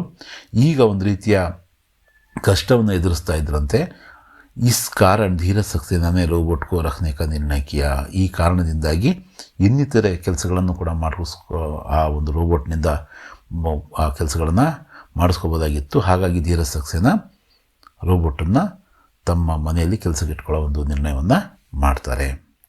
27ನೇ ಪ್ರಶ್ನೆ, ದಕ್ಷಿಣಿ ಶಿಖರ್ ಪರ್ ಬಚೇಂದ್ರಿ ಕೆ ಅನುಭವ ಕಾ ವಿವರಣೆ ದೀಜಿಯೇ. ಮಹಿಳಾ ಕಿ ಸಾಹಸಗಾಥಾ ಪಾಠದಿಂದ ಕೇಳಿರ್ತಕ್ಕಂಥ ಬಚೇಂದ್ರಿ ಪಾಲ್ ಅವರು ಎವರೆಸ್ಟ್ ಹತ್ತೋದಕ್ಕೆ ಹೋಗ್ತಾರಲ್ಲ, ಆಗ ದಕ್ಷಿಣಿ ಶಿಖರದ ಮೇಲೆ ಅವರ ಅನುಭವಗಳನ್ನು ನಾವೇನು ಮಾಡಬೇಕು, ವಿವರಿಸಬೇಕು. ದಕ್ಷಿಣಿ ಶಿಖರ್ ಪರ್ ಬಚೇಂದ್ರಿ ಪಾಲ್ ಜಿನೇ ಕೆ ಅನುಭವ ಬಳೆ ರೋಚಕ ರಹೆ. ಅಲ್ಲಿ ಅವರ ಅನುಭವಗಳು ತುಂಬ ರೋಚಕವಾದಂಥ ಅನುಭವಗಳವು. ವಹಾ ಹವಾ ಕಿ ಗತಿ ಬಡ್ ಗಯಿ ಥಿ. ಅಲ್ಲಿ ಗಾಳಿಯ ವೇಗ ತುಂಬ ಜಾಸ್ತಿ ಇತ್ತು. ತೇಜ್ ಹವಾ ಕೆ ಕಾರಣ ಬುರ್ಬುರೆ ಬರ್ಫ್ ಕೆ ಕಣ್ ಚಾರೋ ಓರ್ ಉಡ್ ರಹೆ ಥೆ. ಮೊದಲೇ ಚಳಿ, ಗಾಳಿನೂ ಜಾಸ್ತಿ ಇತ್ತು, ಹಾಗಾಗಿ ಆ ಮಂಜಿನ ಕಣಗಳು ಏನಾಗಿದ್ವು, ಎಲ್ಲ ಕಡೆ ಹರಡಿದ್ವು, ಏನು ಕಾಣಿಸ್ತಾ ಇಲ್ಲ. ಸಹಿಸೆ ದಿಖಾಯಿ ನಹಿ ದೇ ರಹಾ ಥಾ, ಅಂದರೆ ಸರಿಯಾಗಿ ಏನು ಕಾಣಿಸ್ತಾನೆ ಇಲ್ಲ. ಫಿರ್ ಭಿ ಬಚೇಂದ್ರಿನೇ ದೇಖಾ ಕಿ ಕುಚ್ ದೂರ್ ತಕ್ ಕೋಯಿ ಊಂಚಿ ಚಢಾಯಿ ನಹಿ ಹೈ. ಇದು ಬೇಖಾ ಅಂತ ಇದೆ ಅಲ್ವಾ, ಇದು ದೇಖಾ ಅಂತ, ಅದು ದೇಖಾ. ಏನು ಅವ್ರೇನು ನೋಡ್ತಾರೆ, ಹತ್ತಿದ ನಂತರ ಮುಂದೆ ಏನೂ ಇಲ್ಲ ಅನ್ನೋದು ನೋಡ್ತಾರೆ. ಸಫಲತಾ ನಿಕಟ್ತಿ, ಅವರ ಒಂದು ಸಫಲತೆ ಅಂತಕ್ಕಂಥದ್ದು, ಅವರ ಗುರಿ ಅಂತಕ್ಕಂಥದ್ದು ಹತ್ತಿರದಲ್ಲಿತ್ತು. 23 ಮಾರ್ಚ್ 1984 के दिन दोपहर 1:07 पर बचेंद्री एवरेस्ट शिखर की चोटी पर खड़ी थी. ಮಾರ್ಚ್ 23, 1984 ಮಾರ್ಚ್ 23 ದಿನ ಮಧ್ಯಾಹ್ನ, ದೋಪಹರ ಅಂದರೆ ಮಧ್ಯಾಹ್ನ 1:07 ಸರಿಯಾಗಿ ಬಚೇಂದ್ರಿ ಪಾಲ್ ಅವರು ಅವ್ರ ಜೊತೆಗಿರೋರ ಜೊತೆಗೆ ಸೇರಿ ಎವರೆಸ್ಟ್ನ ತುಟ್ಟ ತುದಿಯನ್ನು ತಲುಪಿದ್ರು. ಇದನ್ನು ಅವರ ಅನುಭವಗಳನ್ನಾಗಿ ನಾವು ಸಂಕ್ಷಿಪ್ತವಾಗಿ ಬರೀಬಹುದು. 28ನೇ ಪ್ರಶ್ನೆ, ಈ ವರ್ಷ ಕರ್ನಾಟಕ ಸಂಪದ ಪಾಠ ತುಂಬ ಮುಖ್ಯ ಆಗುತ್ತೆ. ಇದೇ ಪಾಠದಿಂದನೇ ಇಲ್ಲಿ ನಮಗೆ ನಿಬಂಧಿಗೆ ಅಂದರೆ ಎಸ್ಸೆಗೆ ಪ್ರಶ್ನೆ ಬರುವಂಥ ಅವಕಾಶ ಜಾಸ್ತಿ ಇದೆ. ಇಲ್ಲೂ ಕೂಡ 3 ಅಂಕದ ಪ್ರಶ್ನೆಯನ್ನು ಕೇಳಿದ್ದಾರೆ ನೋಡ್ರಿ. ಕರ್ನಾಟಕ ರಾಜ್ಯದ ಶಿಲ್ಪಕಲೆಯನ್ನು ವರ್ಣಿಸಿ ಅಂತ. ಕರ್ನಾಟಕ ರಾಜ್ಯಕ್ಕೆ ಶಿಲ್ಪಕರ ಅನೋಖಿ ಹೇ. ಕರ್ನಾಟಕದ ರಾಜ್ಯದ ಒಂದು ಶಿಲ್ಪಕಲೆ ಏನಿದೆ ಇದು ಅಮೂಲ್ಯವಾದಂಥದ್ದು, ವಿಶೇಷವಾದಂಥದ್ದು. ಬದಾಮಿ, ಐಹೊಳೆ, ಪಟ್ಟದಕಲ್ಲು ಕೆ ಮಂದಿರೋं की ಶಿಲ್ಪಕಲಾ और ವಾಸ್ತುಕಲಾ ಅದ್ಭುತ ಹೈ. ಬದಾಮಿ, ಐಹೊಳೆ, ಪಟ್ಟದಕಲ್ಲು ಈ ಮಂದಿರಗಳಲ್ಲಿರ್ತಕ್ಕಂಥ ಶಿಲ್ಪಕಲೆ ಮತ್ತು ವಾಸ್ತುಕಲೆ ಅದ್ಭುತವಾದಂಥದ್ದು. ಬೇಲೂರು, ಹಳೇಬೀಡು, ಇದು ಹಳೇಬೀಡು ನೋಡ್ರಿ. ಸೋಮನಾಥ್ಪುರ ಕಿ ಮೂರ್ತಿಯ ಸಜೀವ್ ಲಗ್ತಿ ಹೈ. ಬೇಲೂರು, ಹಳೇಬೀಡು ಮತ್ತು ಸೋಮನಾಥ್ಪುರದ ಆ ದೇವಸ್ಥಾನದಲ್ಲಿರ್ತಕ್ಕಂಥ ಮೂರ್ತಿಗಳೇನಿದ್ದಾವೆ ಅವು ಸಜೀವ ಏನೋ, ಅವು ಜೀವಂತ ಇದ್ದಾವೇನೋ ಅಂತ ನಮಗೆ ಅನಿಸುತ್ತೆ. ಶ್ರವಣ ಬೆಳಗೊಳ ಮೇ 57 फुट ऊंची ಗೊಮ್ಮಟೇಶ್ವರ ಕಿ ಏಕ್ ಶಿಲಾ ಪ್ರತಿಮಾ ಹೈ. ಶ್ರವಣ ಬೆಳಗೊಳದಲ್ಲಿ 57 ಅಡಿ ಎತ್ತರದ ಗೊಮ್ಮಟೇಶ್ವರನ ಏಕಶಿಲೆಯ ಪ್ರತಿಮೆ ಇದೆ. ವಿಜಯಪುರ ಕಿ ಗೋಲ್ ಗುಂಬಜ್ ಕಿ ವಿಸ್ಪರಿಂಗ್ ಗ್ಯಾಲರಿ ವಾಸ್ತುಕಲಾ ಕಾ ಅದ್ವಿತೀಯ ಉದಾಹರಣ ಹೈ. ಈ ಬಿಜಾಪುರ ಅಥವಾ ವಿಜಯಪುರದ ಆ ಗೋಳಗುಮ್ಮಟದ ವಿಸ್ಪರಿಂಗ್ ಗ್ಯಾಲರಿ ಅಂತಕ್ಕಂಥದ್ದು ಇದು ವಾಸ್ತುಕಲೆಯ ಒಂದು ಇನ್ನೊಂದು ಉದಾಹರಣೆ ಇಲ್ಲ, ಆ ಥರದ ಒಂದು ಅದ್ಭುತವಾದಂಥ ಉದಾಹರಣೆ. ಹಾಗೆಯೇ ಮೈಸೂರು ಕಾ ರಾಜಮಹಲ್ ಕರ್ನಾಟಕಕ್ಕೆ ವೈಭವ ಕಾ ಪ್ರತೀಕ ಹೈ. ಹಾಗೆಯೇ ಮೈಸೂರಿನ ಒಂದು ಪ್ಯಾಲೇಸ್ ಏನಿದೆ, ಅರಮನೆ ಏನಿದೆ, ಅದು ಕರ್ನಾಟಕದ ವೈಭವಕ್ಕೆ ಪ್ರತೀಕದಂಥದ್ದು ಅಂತ ನಾವಿಲ್ಲಿ ಬರೀಬಹುದು. ಬಾಲಶಕ್ತಿ ಕಿ ಟೋಲಿನೇ ಗಾಂವ್ ಕೋ ಆದರ್ಶ ಗಾಂವ್ ಕೈಸೆ ಬನಾಯ. ಈ ಬಾಲಶಕ್ತಿಯ ಆ ಒಂದು ಗುಂಪು, ಟೋಲಿ ಅಂದರೆ ಆ ತಂಡ, ಆ ಹಳ್ಳಿಯನ್ನು ಆದರ್ಶ ಹಳ್ಳಿಯನ್ನಾಗಿ, ಆದರ್ಶ ಗ್ರಾಮವನ್ನಾಗಿ ಹೇಗೆ ತೀಡಿತಿದ್ದುತ್ತೆ ಅಂತಕ್ಕಂಥದ್ದನ್ನು ನಾವು ಇಲ್ಲಿ ಬರಿಬೇಕು. ಬಾಲಶಕ್ತಿ ಕಿ ಟೋಲಿನೇ ಗಾಂವ್ ಕೋ ಆದರ್ಶ ಗಾಂವ್ ಬನಾಯ. ಬಾಲಶಕ್ತಿಯ ಆ ಒಂದು ತಂಡ, ಆ ಮಕ್ಕಳ ತಂಡ ಆ ಹಳ್ಳಿಯನ್ನು ಒಂದು ಆದರ್ಶ ಹಳ್ಳಿಯನ್ನಾಗಿ ಮಾಡಿದರು. गांव की सफाई के लिए टोली के बालक रोज़ 1 घंटा अपना समय निकालते थे. ದಿನ 1 ಗಂಟೆ ತಮ್ಮ ಅಮೂಲ್ಯ ಸಮಯವನ್ನು ಅವರು ಈ ಒಂದು ಊರಿನ ಕೆಲಸಕ್ಕೆ, ತಂಡದ ಕೆಲಸಕ್ಕೆ ಅವರು ಮೀಸಲಿಡ್ತಾ ಇದ್ದರು. गांव के रास्ते में पड़े गड्ढों को मिट्टी से ढांपते थे. ದಾರಿಯಲ್ಲಿ, ಆ ಊರಿನ ದಾರಿಯಲ್ಲಿ ಇದ್ದಂತಹ ಅವರೇನು ಗುಂಡಿಗಳನ್ನು ಅವನ್ನೆಲ್ಲವೂ ಕೂಡ ಅವರು ಮಣ್ಣಿನಿಂದ, ಮಿಟ್ಟಿಸಿ ಅಂದರೆ ಮಣ್ಣಿನಿಂದ ತುಂಬ್ತಾ ಇದ್ದರು. गांव का कूड़ा डालने के लिए ಏಕ್ ನಿಶ್ಚಿತ ಜಾಗ ಬನಾಯಿ. ಮನೆ ಊರಲ್ಲಿರ್ತಕ್ಕಂಥ ಕಸವನ್ನು ಎಲ್ಲಂದರಲ್ಲಿ ಹಾಕ್ದಲೆ ಅದನ್ನು ಹಾಕೋದಕ್ಕೆ ಒಂದು ನಿಶ್ಚಿತ ಜಾಗ ಅಂದರೆ ಒಂದು ನಿರ್ದಿಷ್ಟವಾದಂಥ ಒಂದು ಲೇಸನ್ನು ಅವರು ಗೊತ್ತು ಮಾಡ್ತಾರೆ. ಗಾಂವ್ ಕೆ ಚಾರೋ ತರಫ್ ಪೇಡ್ ಪೌಧೆ ಲಗಾಯೆ, ಸ್ವಚ್ಛಗೊಳಿಸಿದ್ದು ಅಷ್ಟೇ ಅಲ್ಲದೆ ಅದಕ್ಕೆ ಪೂರಕವಾಗಿ ಗಿಡ ಮರಗಳನ್ನು ಅವರೇನು ಮಾಡ್ತಾರೆ, ಊರಿನ ತುಂಬ ಬೆಳೆಸ್ತಾರೆ. ಘರೋಂ ಕೆ ಆಂಗನ್ ಮೇ ಭಿ ಫಲೋಂ ಕೆ ಪೇಡ್ ಲಗಾಯೆ, ಮನೆಗಳ ಮುಂದೆ ಹಣ್ಣುಗಳನ್ನು ಕೊಡ್ತಕ್ಕಂಥ ನೇರಳೆ, ಮಾವು, ಇನ್ನಿತರೆ ಹಣ್ಣುಗಳನ್ನು ಕೊಡ್ತಕ್ಕಂಥ ಮರಗಳನ್ನು ಅವರು ಬೆಳೆಸ್ತಕ್ಕಂಥ ಒಂದು ಕೆಲಸವನ್ನು ಮಾಡ್ತಾರೆ. इस तरह अपने स्कूल और गांव को साफ सुथरा रखकर बाल शक्ति की टोली ने अपने गांव को ಆದರ್ಶ ಗಾಂವ್ ಬನಾಯ. ಈ ರೀತಿಯಾಗಿ ಅವರು ತಮ್ಮ ಶಾಲೆಯನ್ನು ಮತ್ತು ಊರನ್ನು ಕ್ಲೀನಾಗಿ ಇಟ್ಕೊಂಡು ಅವರೇನು ಮಾಡ್ತಾರೆ, ಈ ಒಂದು ಬಾಲಶಕ್ತಿಯ ಒಂದು ತಂಡ ತಮ್ಮ ಊರನ್ನು ಆದರ್ಶ ಊರನ್ನಾಗಿ ತಯಾರು ಮಾಡ್ತಾರೆ. 30ನೇ ಪ್ರಶ್ನೆ ಮಾತೃಭೂಮಿಗೆ ಸಂಬಂಧಪಟ್ಟಂತಹ ಪ್ರಶ್ನೆ. ಮಾತೃಭೂಮಿ ಕಿ ಪ್ರಾಕೃತಿಕ ಸೂಕ್ಷ್ಮ ಕಾ ವರ್ಣನ್ ಕೀಜಿಯೇ. ಮೊದಲನೇ ಪದ್ಯದ ಒಂದು ಪ್ರಶ್ನೆ, 3 ಅಂಕದ ಪ್ರಶ್ನೆ. ಮಾತೃಭೂಮಿ ಕಿ ಪ್ರಾಕೃತಿಕ ಸೂಕ್ಷ್ಮ ನಯನ್ ಮನೋಹರ. ಮಾತೃಭೂಮಿಯ ಈ ಒಂದು ಪ್ರಾಕೃತಿಕ ಒಂದು ಸೌಂದರ್ಯ ಕಣ್ಣಿಗೆ ಇಂಪಾದಂಥದ್ದು, ಕಣ್ಣಿಗೆ ತುಂಬ ಖುಷಿಯನ್ನು ಕೊಡ್ತಕ್ಕಂಥದ್ದು. ಮಾತೃಭೂಮಿಗೆ ಖೇತ್ ಹರೇ ಭರೇ ಹೇ. ಮಾತೃಭೂಮಿಯ ಈ ಒಂದು ಇಲ್ಲಿ ನಮ್ಮ ಹೊಲ ಗದ್ದೆ ತೋಟಗಳು ಏನಾಗಿದ್ದಾವೆ, ಹಸಿರಿನಿಂದ ಕಂಗೊಳಿಸ್ತಾ ಇದ್ದಾವೆ. ಇಸ್ಕೆ ಒನ್ ಫಲ್ ಫೂಲೋನ್ಸೆ ಭರೇ ಹುಯೇ ಹೇ. ಮತ್ತು ಇವುಗಳ ವನ ಉಪವನಗಳು, ತೋಟಗಳು ಇವೆಲ್ಲವೂ ಕೂಡ ಹಣ್ಣುಗಳಿಂದ ಹೂಗಳಿಂದ ಕಂಗೊಳಿಸ್ತಾ ಇದ್ದಾವೆ. ಮಾತೃಭೂಮಿಗೆ ಅಂದರ್ ಖನಿಜೋಂ ಕಾ ಅಪಾರ ಧನ್ ಭರಿ ಹುಯಿ ಹೇ. ಈ ನಮ್ಮ ಒಂದು ಖನಿಜಗಳ ಬಂಗಾರ, ತಾಮ್ರ, ಕಬ್ಬಣ ಇನ್ನಿತರ ಖನಿಜಗಳಿಂದ ನಮ್ಮ ಭೂಮಿ ಸಂಪದ್ಭರಿತವಾಗಿದೆ. जिसे माँ अपने दोनों हाथों से बिना भेदभाव के अपने बच्चों में बांट रही है. ತಾಯಿ ಮಾತೃಭೂಮಿ ಈ ಸಂಪತ್ತನ್ನು, ವನ ಸಂಪತ್ತನ್ನು, ಖನಿಜ ಸಂಪತ್ತನ್ನು ಎಲ್ಲ ಮಕ್ಕಳಲ್ಲೂ ಕೂಡ ಯಾವ ಭೇದ ಭಾವ ಮಾಡದೆ ಎಲ್ಲರಿಗೂ ಸಮಾನವಾಗಿ ಈ ಸಂಪತ್ತನ್ನು ತಾಯಿ ಹಂಚ್ತಾ ಇದ್ದಾರೆ ಅಂತಕ್ಕಂಥದ್ದನ್ನು ಇಲ್ಲಿ ಕೊಟ್ಟಿದ್ದಾರೆ. ದಿನಕರ್ ಜಿ ಆಧುನಿಕ ಮಾನವ ಕಿ ಭೌತಿಕ ಸಾಧನ ಕಾ ವರ್ಣನ್ ಕೈಸೆ ಕರ್ತೆ ಹೇ. ದಿನಕರ್ ಜಿ ಅವರು ಅಭಿನವ ಮನುಷ್ಯ ಪದ್ಯದಲ್ಲಿ ನಮ್ಮ ಒಂದು ಭೌತಿಕ ಸಾಧನೆಯನ್ನು ವಿವರಿಸಿದ್ದಾರೆ. ಭೌತಿಕ ಸಾಧನೆಗಳನ್ನು, ಲೌಕಿಕ ಸಾಧನೆಗಳನ್ನು ವಿವರಿಸಿದ್ದಾರೆ. ಅವುಗಳನ್ನ ನಾವು ಇದೇನು ಮಾಡಬೇಕು, ಬರಿಬೇಕು. ದಿನಕರ್ ಜಿ ಆಧುನಿಕ ಮಾನವ ಕಿ ಭೌತಿಕ ಸಾಧನ ಕಾ ವರ್ಣನ್ ಇಸ್ ಪ್ರಕಾರ ಕಿಯೇ ಹೇ. ಮಾನವ ಕೆ ಹುಕ್ಮ್ ಪರ್ ಪವನ್, ಅದು ಪಾವನ್ ಆಗಿದೆ, ಅದು ಪವನ್, ಅದು ಪವನ್ ಕಾ ತಾಪ್ ಚಡ್ತಾ ಅವರು ಉತರ್ತಾ ಹೇ. ನಮ್ಮ ಒಂದು ಅಣತಿ ಮೇರೆಗೆ ನಾವು ಹೀಟರ್ ಬೇಕಾದ್ರೆ ಹೀಟರ್ ಹಾಕೋಬೋದು, ಎ ಸಿ ಬೇಕಾದ್ರೆ ಎ ಸಿ ಹಾಕೋಬೋದು. ಆ ರೀತಿಯಲ್ಲಿ ಗಾಳಿಯ ತಾಪವನ್ನು, ಏರಿಳಿತವನ್ನು ನಾವು ನಮ್ಮ ಕೈಯಲ್ಲಿ ರಿಮೋಟ್ ಕಂಟ್ರೋಲಲ್ಲಿ ಇಟ್ಕೋಬೋದು. ಈ ಆಧುನಿಕ ಮಾನವಕ್ಕೆ ಹಾತೋಂಕು ದೇಖರ್ ಪರಮಾಣು ಭಿ ಕಾಮ್ತೆ ಹೇ. ಮನುಷ್ಯ ಎಷ್ಟು ವಿಚಿತ್ರಕಾರಿಯಾಗಿ ತಯಾರಾಗಿದ್ದಾನೆಂದರೆ, ಈತನನ್ನು ನೋಡಿಬಿಟ್ಟು, ಈತನ ಕೈಗಳನ್ನು ನೋಡಿಬಿಟ್ಟು ಪರಮಾಣು ಕೂಡ ಏನಾಗ್ತಾವಂತೆ, ನಡುಗ್ತಾವಂತೆ. ಕವಿ ಕಾ ಕಹನಾ ಹೈ ಕಿ ಮನುಷ್ಯ ने प्रकृति के हर तत्व पर जैसे पृथ्वी, आकाश, वायु, जल तथा अग्नि पर विजय प्राप्त कर ली है. ಕವಿಯವರ ಪ್ರಕಾರ, ನಮ್ಮ ಪ್ರಕಾರ ಅಲ್ಲ, ಕವಿಯವರ ಪ್ರಕಾರ ಮನುಷ್ಯ ಪ್ರಕೃತಿಯ ಪ್ರತಿ ತತ್ವದ ಮೇಲೂ ಕೂಡ ಆತೇನು ಮಾಡಿದಾನೆ, ಒಂದು ಗೆಲುವನ್ನು ಸಾಧಿಸಿದ್ದಾನೆ ಅಥವಾ ಸಾಧಿಸಿದ್ದಾನೆ ಅಂತ ಭಾವಿಸ್ತಿದ್ದಾನೆ ಅಂತ ಕವಿ ಹೇಳ್ತಾ ಇದ್ದಾರೆ. ದಿನಕರ್ಜಿಯವರು, ರಾಮಧಾರಿ ಸಿಂಹ ದಿನಕರ್ಜಿಯವರು.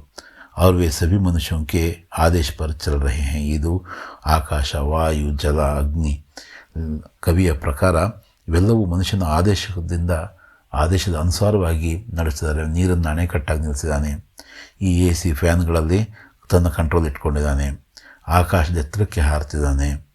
ಮತ್ತು ಈ ಭೂಮಿಯನ್ನು ಇದ್ರ ಮೇಲೆ ಎಷ್ಟು ಅನಾಚಾರ ಮಾಡಬಾರ್ದು ಅವೆಲ್ಲವೂ ಕೂಡ ಭೂಮಿ ಮೇಲೆ ನಾವು ಮನುಷ್ಯರು ಮಾಡ್ತಾಯಿದ್ದೀವಿ ಅಂತ ದಿನಕರ್ಜಿ ಅವರು ಹೇಳ್ತಿದ್ದಾರೆ. ಇವೆಲ್ಲ ಸಾಧನೆಗಳು, ಭೌತಿಕ ಸಾಧನೆಗಳು. ಇವು ಸಾಧನೆಗಳಲ್ಲ, ನಮ್ಮ ಮಧ್ಯದ ಪ್ರೀತಿ, ವಿಶ್ವಾಸ, ನಂಬಿಕೆ ಇವು ಮುಖ್ಯ ಅಂತಕ್ಕಂಥದ್ದು ದಿನಕರ್ಜಿಯವರ ನಂಬಿಕೆ. 32ನೇ ಪ್ರಶ್ನೆ. ನಿಮ್ನಲಿಖಿತ ದೋಹೆ ಕಾ ಭಾವಾರ್ಥ ಅಪ್ನೆ ಶಬ್ದೋ ಮೇ ಲಿಖಿಯೇ. ನಮ್ಮ ಮಾತಿನಲ್ಲಿ ಏನು ಮಾಡಬೇಕು, ಇಲ್ಲಿ ಕೊಟ್ಟಿರ್ತಕ್ಕಂಥ ಈ ಒಂದು ದೋಹೆಯನ್ನು ಬರೀಬೇಕು. ಈ ಮೊದಲೇ ಮಾತಾಡ್ದಂಗೆ ಈ ದೋಹೆ ಮೋಸ್ಟ್ಲಿ ನಾಳೆ ಎಕ್ಸಾಮಿಗೆ ಕೇಳಲ್ಲ, ಆದರೂ ಇಲ್ಲಿ ಇದ್ರ ಬಗ್ಗೆ ವಿವರಿಸ್ಬೋದು, ಬಂದರೂ ಬರ್ಬೋದು, ಹೇಳೋಕ್ಕಾಗಲ್ಲ. तुलसी साथी विपत्ति के विद्या विनय विवेक साहस सुकृति सुसत्य व्रत राम भरोसो एक. प्रस्तुत दोहे को श्री तुलसीदास जी से कृत तुलसी के दोहे से लिया गया है. ಯಾವುದೇ ಒಂದು ಅವರು ದೋಹೆಯನ್ನು ಕೇಳಿದರೂ ಕೂಡ ನಾವು ಬರೀಬೇಕಾಗಿರ್ತಕ್ಕಂಥದ್ದು ಏನಪ್ಪ ಅಂದರೆ ಈ ಲೈನ್ ಅಂತೂ ಸ್ಪಷ್ಟವಾಗಿ ಹೇಗಿದೆಯೋ ಹಾಗೆ ಬರಿಬೇಕು. ಈ ಒಂದು ದೋಹೆಯನ್ನು ತುಳಸಿದಾಸರವರು ಬರೆದಿರ್ತಕ್ಕಂಥ ತುಳಸಿಕೆ ದೋಹೆಯಿಂದ ತಗೊಂಡಿದ್ದಾರೆ. ಮುಂದುವರೆದು ಇಸ್ ದೋಹೆ ಮೇ ಕವಿ ಕಹ ರಹೆ ಹೆಂಕಿ, ಇದನ್ನು ಕೂಡ ಆ್ಯಸ್ ಇಟ್ ಈಸ್ ನಾವೇನು ಮಾಡ್ಬೋದು, ಬರಿಬೇಕು. ಇದನ್ನು ಬರೆದು ಆದಮೇಲೆ ಬೇಕಾದ್ರೆ ನಾವೇನು ಮಾಡೋಣ, ಮುಂದಿಂದು ಆ ಒಂದು ದೋಹೆಗೆ ಸಂಬಂಧಪಟ್ಟಂಗೆ ಆ 5 ದೋಹೆಗಳಲ್ಲಿ ಹೋದ ವರ್ಷ ಕೇಳಿರ್ತಕ್ಕಂಥದ್ದು ಕೇಳಲ್ಲ, ಮೋಸ್ಟ್ಲಿ ಇದನ್ನೂ ಕೇಳಲ್ಲ. ಕೇಳಬೇಕಾಗಿರ್ತಕ್ಕಂಥದ್ದು 1-2 ಇದ್ದಾವೆ. ಇದನ್ನು ರಿವಿಷನ್ನಲ್ಲಿ ನಾವು ಚರ್ಚೆ ಮಾಡೋಣಂತೆ. ಹಮಾರಿ ವಿಪತ್ತಿಗೆ ಸಮಯ ಮೇ ಯೇ ಸಾತ್ ಬಾತೆ ಸಾಥ್ ದೇತೆ ಹೇ.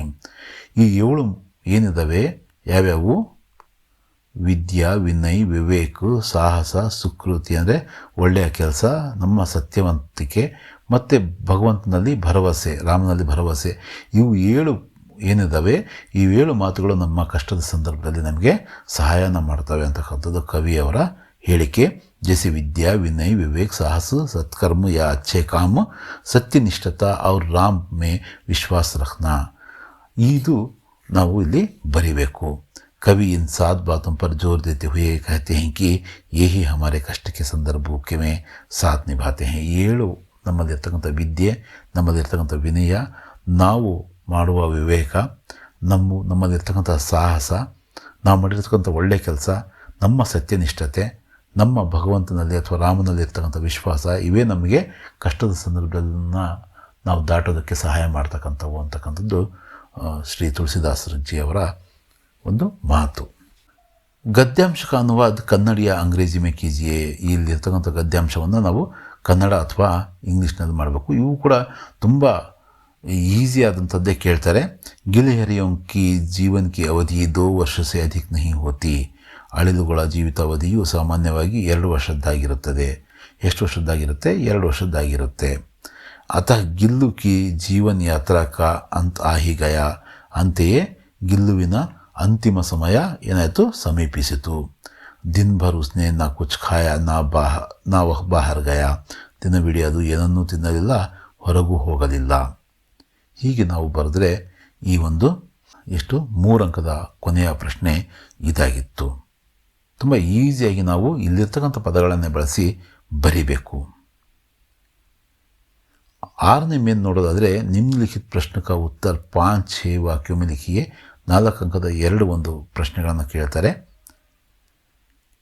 ಈ ಪ್ರಶ್ನೆಗಳಿಗೆ ನಾವೇನು ಮಾಡಬೇಕು, ಉತ್ತರಿಸಬೇಕು. ಇಲ್ಲಿ 4 ಅಂಕದ ಪ್ರಶ್ನೆಗಳು, ಮೊದಲನೇ ಪ್ರಶ್ನೆ ಏನಾಗಿರುತ್ತೆ, 2 ಪ್ರಶ್ನೆಗಳನ್ನು ಕೇಳಿ ಅದರಲ್ಲಿ ಒಂದನ್ನು ಬರೀಬೇಕು. ಮತ್ತು 35ನೇ ಪ್ರಶ್ನೆ ನಿಮಗೆ ಗೊತ್ತಿರೋ ಹಾಗೆ ಪದ್ಯಕ್ಕೆ ಸಂಬಂಧಪಟ್ಟಂಥದ್ದು, ಅಸಫಲತಾ ಏಕ್ ಚುನೌತಿ ಹೈ, ಆ ಪದ್ಯವನ್ನು ಬರೀಬೇಕು. ಈ ಒಂದು ಮಾಡೆಲ್ ಪೇಪರಲ್ಲಿ ಇಂಟರ್ನೆಟ್ ಕ್ರಾಂತಿಯಿಂದ ಕೇಳಿದರೆ ಈ ಸಲ ಇಂಟರ್ನೆಟ್ ಕ್ರಾಂತಿಯಿಂದ 4 ಅಂಕಕ್ಕೆ ಪ್ರಶ್ನೆ ಕೇಳ್ಬೋದು. ಯಾಕಂದರೆ ಈ ಸಲ ಮೋಸ್ಟ್ಲಿ ನಿಬಂಧಗೆ ಅಂದರೆ ಎಸ್ಸೆಗೆ ಇದನ್ನು ಕೇಳಲ್ಲ ಅಂತ ಭಾವಿಸ್ಬೋದು ನಾವು. ಇಂಟರ್ನೆಟ್ ಸಚ್ಮುಚ್ ಏಕ್ ವರದಾನ್ ಹೈ ಕೈಸೆ ಬತಾಯಿಯೇ. ಇಂಟರ್ನೆಟ್ಟು ನಿಜವಾಗ್ಲೂ ಕೂಡ ಒಂದು ವರದಾನ ಆದಂಥದ್ದು, ಹೇಗೆ ತಿಳಿಸಿ ಅಂತ ಕೇಳಿದ್ದಾರೆ. ಇಂಟರ್ನೆಟ್ ಸಚ್ಮುಚ್ ಏಕ್ ವರದಾನ್ ಹೈ, ಇಸ್ಸೆ ಹಮಾರಿ ಜೀವನ ಶೈಲಿ ಸೋಚ್ ಮೇ ಕ್ರಾಂತಿಕಾರಿ ಪರಿವರ್ತನ ಹೈ. ಇದು ನಿಜವಾಗ್ಲೂ ಕೂಡ ಒಂದು ವರದಾನನೇ. ಇದರ ಒಂದು ಪರಿಣಾಮವಾಗಿ ನಮ್ಮ ಜೀವನ ಶೈಲಿ ಮತ್ತು ನಮ್ಮ ಆಲೋಚನೆಯಲ್ಲಿ ಕ್ರಾಂತಿಕಾರಕವಾದಂಥ ಪರಿವರ್ತನೆ ಆಗಿದೆ ಅಥವಾ ಬದಲಾವಣೆಯಾಗಿದೆ ಅಂತಕ್ಕಂಥದ್ದು ನಾವು ಬರೀಬೇಕು.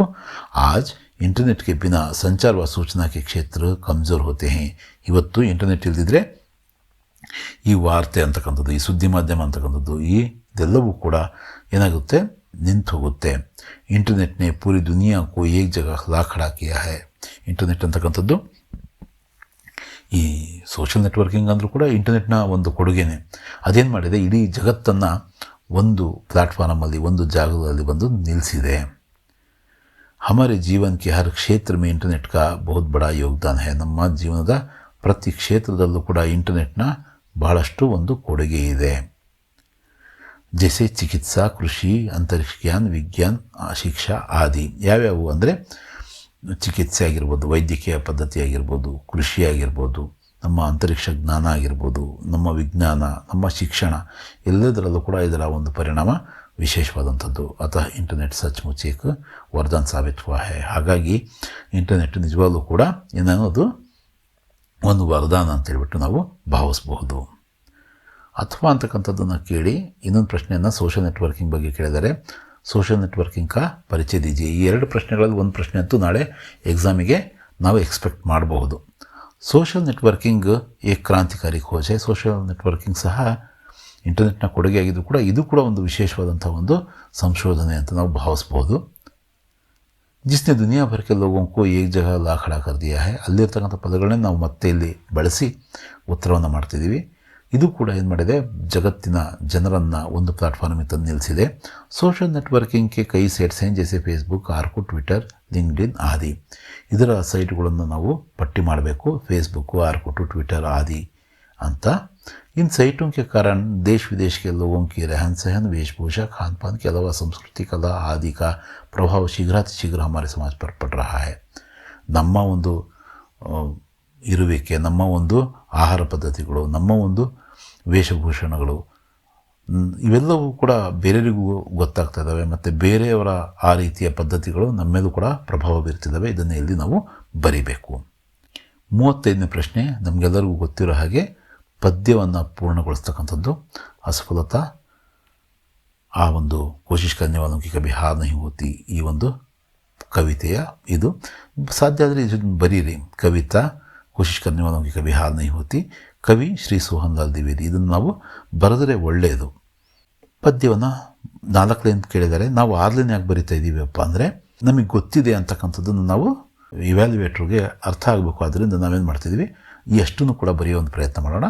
ನಮಗೆ ಆ್ಯಕ್ಚುಲಿ ಬೇಕಾಗಿರ್ತಕ್ಕಂಥದ್ದು ಎಷ್ಟು, ಈ 4 ಲೈನ್ ಮಾತ್ರ. ಆದರೂ ಕೂಡ ಇಲ್ಲಿ 6 ಲೈನ್ ಬರೆದಿದ್ದೀವಿ. ಆಗೋವಂಥವ್ರು ಬರೀರಿ, ಇಲ್ಲಾಂದರೆ 4 ಲೈನ್ ಬರೆದರೂ ಸಾಕು 4 ಅಂಕಗಳಿಗೆ. असफलता एक चुनौती है, इसे स्वीकार करो. क्या कमी रह गई देखो और सुधार करो. जब तक न सफल हो नींद चैन को त्यागो तुम, संघर्ष का मैदान छोड़कर मत भागो तुम. ಇಷ್ಟು ಬರೆದರೆ ಸಾಕು. ಮತ್ತೆ ಬೇಕಾದರೆ कुछ किए बिना ही जय जयकार नहीं होती, कोशिश करने वाले की कभी हार नहीं होती. ಇದು ಆಪ್ಷನಲ್. ನೀವು ಏನು ಮಾಡ್ಬೋದು, ಇದನ್ನು ಮತ್ತು ಇದನ್ನು ಬರೆದ್ರೆ ಚೆಂದ, ಒಂದು ನೀಟಾಗಿರುತ್ತೆ ನಿಮ್ಮ ಆನ್ಸರ್ ಶೀಟು. ನೆಕ್ಸ್ಟ್ ಕ್ವಶನ್ ಕಡೆ ಗಮನ ಕೊಡೋಣಂತೆ. 7ನೇ ಒಂದು ಮೇನ್ गद्यांश को ध्यानपूर्वक पढ़कर निम्नलिखित प्रश्नों की उत्तर लिखिए. 4 ಅಂಕಗಳಿಗೆ ಈ ಒಂದು ಪ್ರಶ್ನೆ. ಇಲ್ಲಿ ಪ್ಯಾಸೇಜ್ ಕೊಟ್ಟಿದ್ದಾರೆ. ನಾವೇನು ಮಾಡಬೇಕು, ಈ ಪ್ಯಾಸೇಜಲ್ಲಿ ಹೇಳಿರ್ತಕ್ಕಂಥ ಮಾತುಗಳಿಗೆ ನಾವು ಉತ್ತರವನ್ನು ಬರೀಬೇಕು. मनुष्य प्रकृति पर निरंतर प्रहार करता जा रहा है, अब उसका परिणाम सामने आया है. ಪ್ರಕೃತಿ का ವಿಕೋಪ बढ़ रहा है. ಮನುಷ್ಯ ಪ್ರಕೃತಿ ಮೇಲೆ ನಿರಂತರವಾಗಿ ಏನು ಮಾಡ್ತಿದ್ದಾನೆ, ಒಂದು ಪ್ರಹಾರವನ್ನು, ಒಂದು ಅತ್ಯಾಚಾರವನ್ನು ಮಾಡ್ತಾನೆ ಬರ್ತಿದ್ದಾನೆ, ಒಂದು ಹೊಡೆತವನ್ನು ಕೊಡ್ತಾನೆ ಬರ್ತಿದ್ದಾನೆ. ಇದರ ಪರಿಣಾಮ ಈಗ ನಮ್ಮ ಮುಂದೆ ಬರ್ತಾ ಇದೆ. ಪ್ರಕೃತಿಯ ವಿಕೋಪ ನಮಗೆ ಕಣ್ಣಿಗೆ ಕಾಣಿಸ್ತಾ ಇದೆ.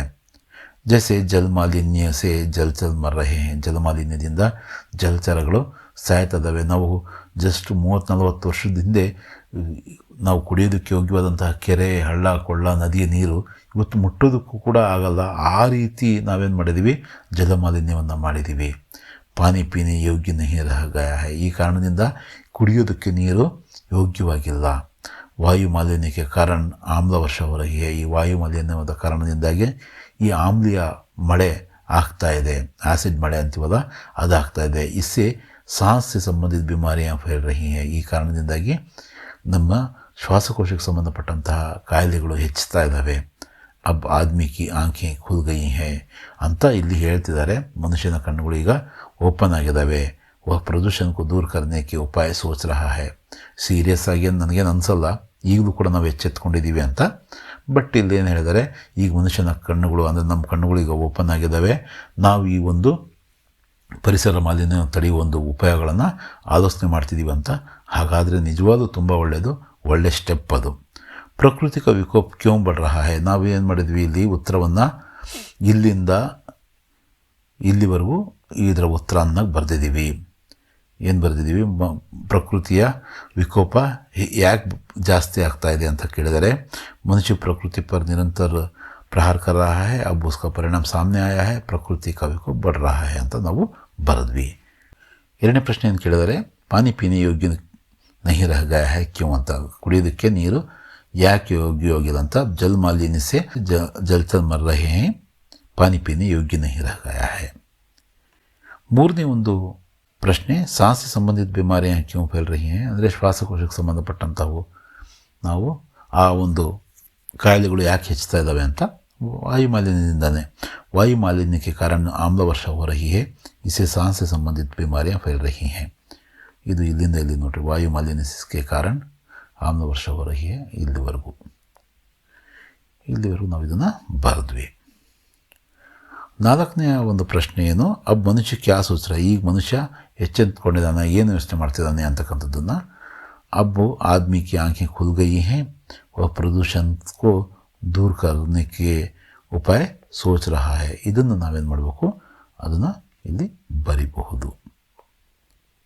ಹೀಗೆ ನಾಳೆ ಯಾವುದೋ ಇನ್ನೊಂದು ಪ್ಯಾರಾಗ್ರಾಫ್ ಕೊಡ್ತಾರೆ, ಅದರ ಉತ್ತರಗಳು ಕೂಡ ಇಲ್ಲೇ ಇರ್ತವೆ ಅಂತ ತೋರಿಸೋದಕ್ಕೆ ನಾನು ಈ ರೀತಿ ನಿಮ್ಮ ಮುಂದೆ ಆನ್ಸರ್ಗಳನ್ನು ಬರೆದಿದ್ದೀನಿ। ನೀವು ನೋಡಿ ಅದನ್ನು ನೀಟಾಗಿ ಬರೀರಿ।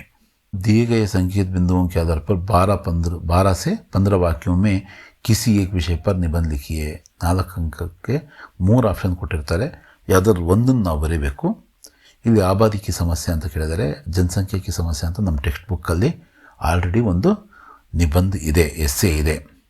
ಇಲ್ಲಿ ಇವ್ರು ಕೊಟ್ಟಿರ್ತಾರೆ ವಿಷಯ ಪ್ರವೇಶ ಅಂತ, ಕಾರಣ ಅಂತ, ಅದರ ಪರಿಣಾಮಗಳಂತ, ಮತ್ತು ಉಪಸಂಹಾರ, ನಿಷ್ಕರ್ಷೆ ಅಂತಕ್ಕಂಥದ್ದನ್ನು ನಾವಿಲ್ಲಿ ಬರಿಬೇಕಾಗುತ್ತೆ।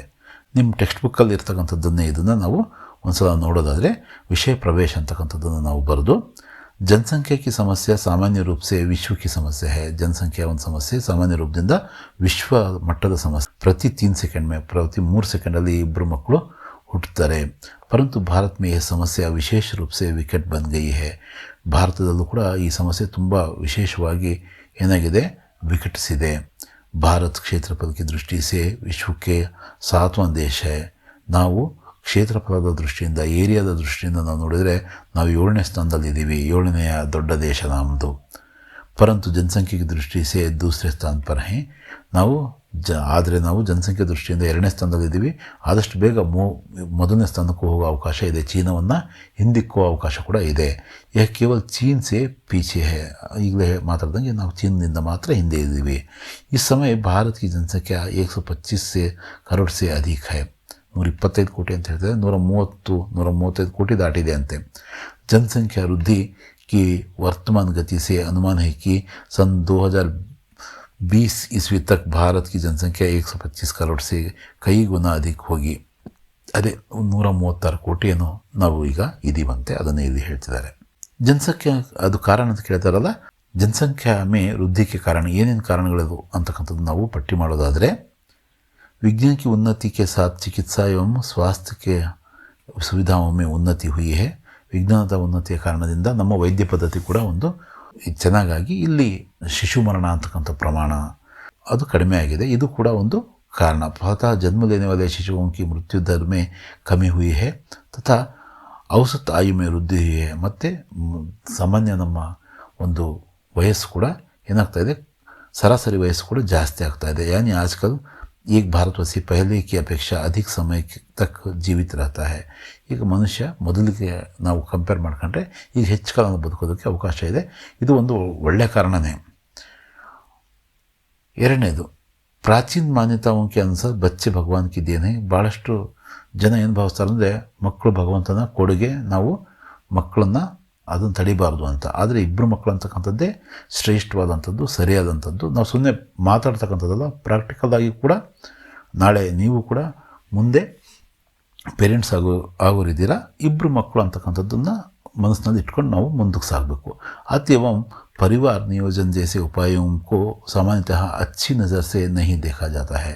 ಅಂದರೆ ಇದು ಈಗಲ್ಲ, ಈಗಲೂ ಕೂಡ ನಾವು ಕಂಟ್ರೋಲ್ ಮಾಡ್ತಿದ್ದೀವಂತೆ। ಜನಸಂಖ್ಯೆಯ ಒಂದು ಸ್ಫೋಟ ಏನಿತ್ತು ಈ ಸ್ವಾತಂತ್ರ್ಯ ಬಂದ ಹೊಸದರಲ್ಲಿ, ಅದು ಈಗ ಏನಾಗ್ತಾಯಿದೆ, ನಿರಂತರ ಕಡಿಮೆ ಆಗ್ತಾ ಬರ್ತಾ ಇದೆ। ಅಷ್ಟು ಯೋಚನೆ ಮಾಡಬೇಕಾದಂಥ ಒಂದು ಪ್ರಶ್ನೆ ಅಲ್ಲ ಈಗ। यह भी एक दृष्टिकोण है कि अधिक बच्चे होने से काम करने के लिए तथा परिवार की रक्षा करने के लिए अधिक हाथ उपलब्ध हैं। उत्पादन की वृद्धि में जनशक्ति के महत्व को कम न कर सकता है। ಮಕ್ಕಳು ಜಾಸ್ತಿ ಇದ್ದರೆ ಈ ಕೆಲಸ ಕಾರ್ಯಗಳ ಹಂಚಿಕೆ ಆಗುತ್ತೆ ಅಂತಕ್ಕಂಥದ್ದು ಕೂಡ ಒಂದು ನಂಬಿಕೆ, ಅದನ್ನು ಇಲ್ಲಿ ಹೇಳ್ತಿದ್ದಾರೆ। जनसंख्या वृद्धि को रोकने में सबसे अधिक बाधक तत्व है अशिक्षा। अशिक्षित लोगों को इस बात का ज्ञान नहीं है कि छोटे परिवार के क्या फ़ायदे हैं। दूसरा कारण है ಅಂಧವಿಶ್ವಾಸ ತಥಾ ರೂಢಿವಾದಿತ। ಅಂದರೆ ನಮ್ಮಲ್ಲಿರ್ತಕ್ಕಂಥ ಅಂಧವಿಶ್ವಾಸ, ನಮ್ಮಲ್ಲಿರ್ತಕ್ಕಂಥ ಅವರು ಮಕ್ಕಳು ಆದರೆ ತಪ್ಪ, ಮಳೆ ಬಂದರೆ ತಪ್ಪ ಅಂತಕ್ಕಂಥ ಮಾತುಗಳು, ಅಂದರೆ ಇವೆಲ್ಲವೂ ಕೂಡ ಈ ಒಂದು ಜನಸಂಖ್ಯಾ ಸ್ಫೋಟಕ್ಕೆ ಕಾರಣ ಅಂತ ನಾವು ಅನ್ಬೋದು. इसके अतिरिक्त भारतीय लोग संतान को ईश्वरीय देन समझते हैं तथा संतान को भाग्य के साथ जोड़ देते हैं. ಅದೇ ನಮ್ಮ ಭಾಗ್ಯದಲ್ಲಿರ್ತಕ್ಕಷ್ಟು ಮಕ್ಕಳು ಆಗ್ತಾರೆ ಅಂತಕ್ಕಂಥದ್ದು ಒಂದು ನಂಬಿಕೆ ಕೂಡ ಇದಕ್ಕೆ ಒಂದು ಕಾರಣ. ಇವೆಲ್ಲ ಕಾರಣಗಳನ್ನ ನಾವು ಪಟ್ಟಿ ಮಾಡ್ತಾ ಹೋಗ್ಬೋದು. ಇನ್ನೊಂದು ಕಾರಣ ಯಾವುದಿದೆ ನೋಡ್ರಿ, जनसंख्या को नियंत्रित करने के लिए सरकार द्वारा किए जाने वाले उपायों के असफल होने के कारण ही यह है कि परिवार नियोजन अपनाने वाला वह वर्ग है जिसके कम बच्चे होते हैं. ಈ ಸರ್ಕಾರದ ಯೋಜನೆಗಳು ಏನಪ್ಪ ಅಂದರೆ ಕಡಿಮೆ ಮಕ್ಕಳಾಗಬೇಕಂತಕ್ಕಂಥದ್ದನ್ನು ಅದು ಜನರಿಗೆ ತಲುಪಿಸಿದ್ರು ಕೂಡ ಅದು ಸಾಕಷ್ಟು ನಿಗದಿತವಾದಂಥ ಒಂದು ಫ್ರೂಟ್ಫುಲ್ ಆಗಿ ಇಲ್ಲ ಅಂತ ಹೇಳ್ತಿದ್ದಾರೆ. ಬಟ್ ಆಗೋ ಕಡೆ ಆಗಿದೆ ಅದು. जिनके अधिक बच्चे होते हैं वे परिवार नियोजन को अपनाते हैं. कहने का तात्पर्य है कि भारत के लोग सामान्यतः परिवार नियोजन सदृश उपचारों को अपनाने के प्रति विशेष उत्साह नहीं दिखाते हैं. ಈ ಹಿಂದಿನ ಮಾತಿದು ಈಗ ಇಲ್ಲ. ಪ್ರತಿಯೊಂದು ಕುಟುಂಬದಲ್ಲೂ ಕೂಡ ಮೊದಲು 6-8 ಮಕ್ಕಳು ಸಾಮಾನ್ಯವಾಗಿ ಇರ್ತಾಯಿದ್ವು. ಈಗ 1 ಅಥವಾ 2 ಮಕ್ಕಳು ಅಥವಾ 3 ಮಕ್ಕಳು ಅಂದರೆ ಭಾಳ ಹೆಚ್ಚು ಅಂತಕ್ಕಂಥದ್ದು ನಮ್ಮಲ್ಲಿ ಬಂದಿರತಕ್ಕಂಥ ಒಂದು ಜಾಗೃತಿ ಅಂತ ನಾವು ಹೇಳಬಹುದು. ಈ ಪರಿಣಾಮಗಳು ಏನೇನಾಗ್ತವೆ ಅಂತಕ್ಕಂಥದ್ದನ್ನು ಇಲ್ಲಿ ಪಟ್ಟಿ ಮಾಡಿದ್ದಾರೆ. जनसंख्या विस्फोट के दुष्परिणाम कई रूपों में दिखाई देते हैं. जनसंख्या के विस्फोट के कारण देश की प्रगति कुंठित होती है. ಜನಸಂಖ್ಯೆ ಜಾಸ್ತಿ ಆದಂಗೆಲ್ಲ ದೇಶದಾಗ ಒಂದು ಪ್ರಗತಿ ಕೂಡ ಕುಂಠಿತಗೊಳ್ಳುತ್ತೆ. कितने ही महत्वाकांक्षी कार्यक्रम बनाए जाएं वे अपेक्षित परिणाम नहीं दे पाते हैं. ಈ ಮನುಷ್ಯ ಸಂಪನ್ಮೂಲವಾಗಿ ಬಳಸ್ಕೊಂಡು ನಾವು ದೇಶ ಔನ್ನತ್ಯದ ಕಡೆನೂ ಹೋಗ್ಬೋದು. ಆದರೆ ಎಷ್ಟು ಮಹತ್ವಾಕಾಂಕ್ಷಿ ಯೋಜನೆಗಳಾದರೂ ಕೂಡ ಈ ಜನಸಂಖ್ಯೆಯ ಕಾರಣದಿಂದಾಗಿ ಅವು ನಿರೀಕ್ಷಿತ ಪರಿಣಾಮವನ್ನು ಕೊಡಲ್ಲ ಅಂತ ಹೇಳ್ತಿದ್ದಾರೆ. पिछली 12 पंचवर्षीय योजनाएं भी अधिक जनसंख्या के कारण बहुनी साबित हुई हैं.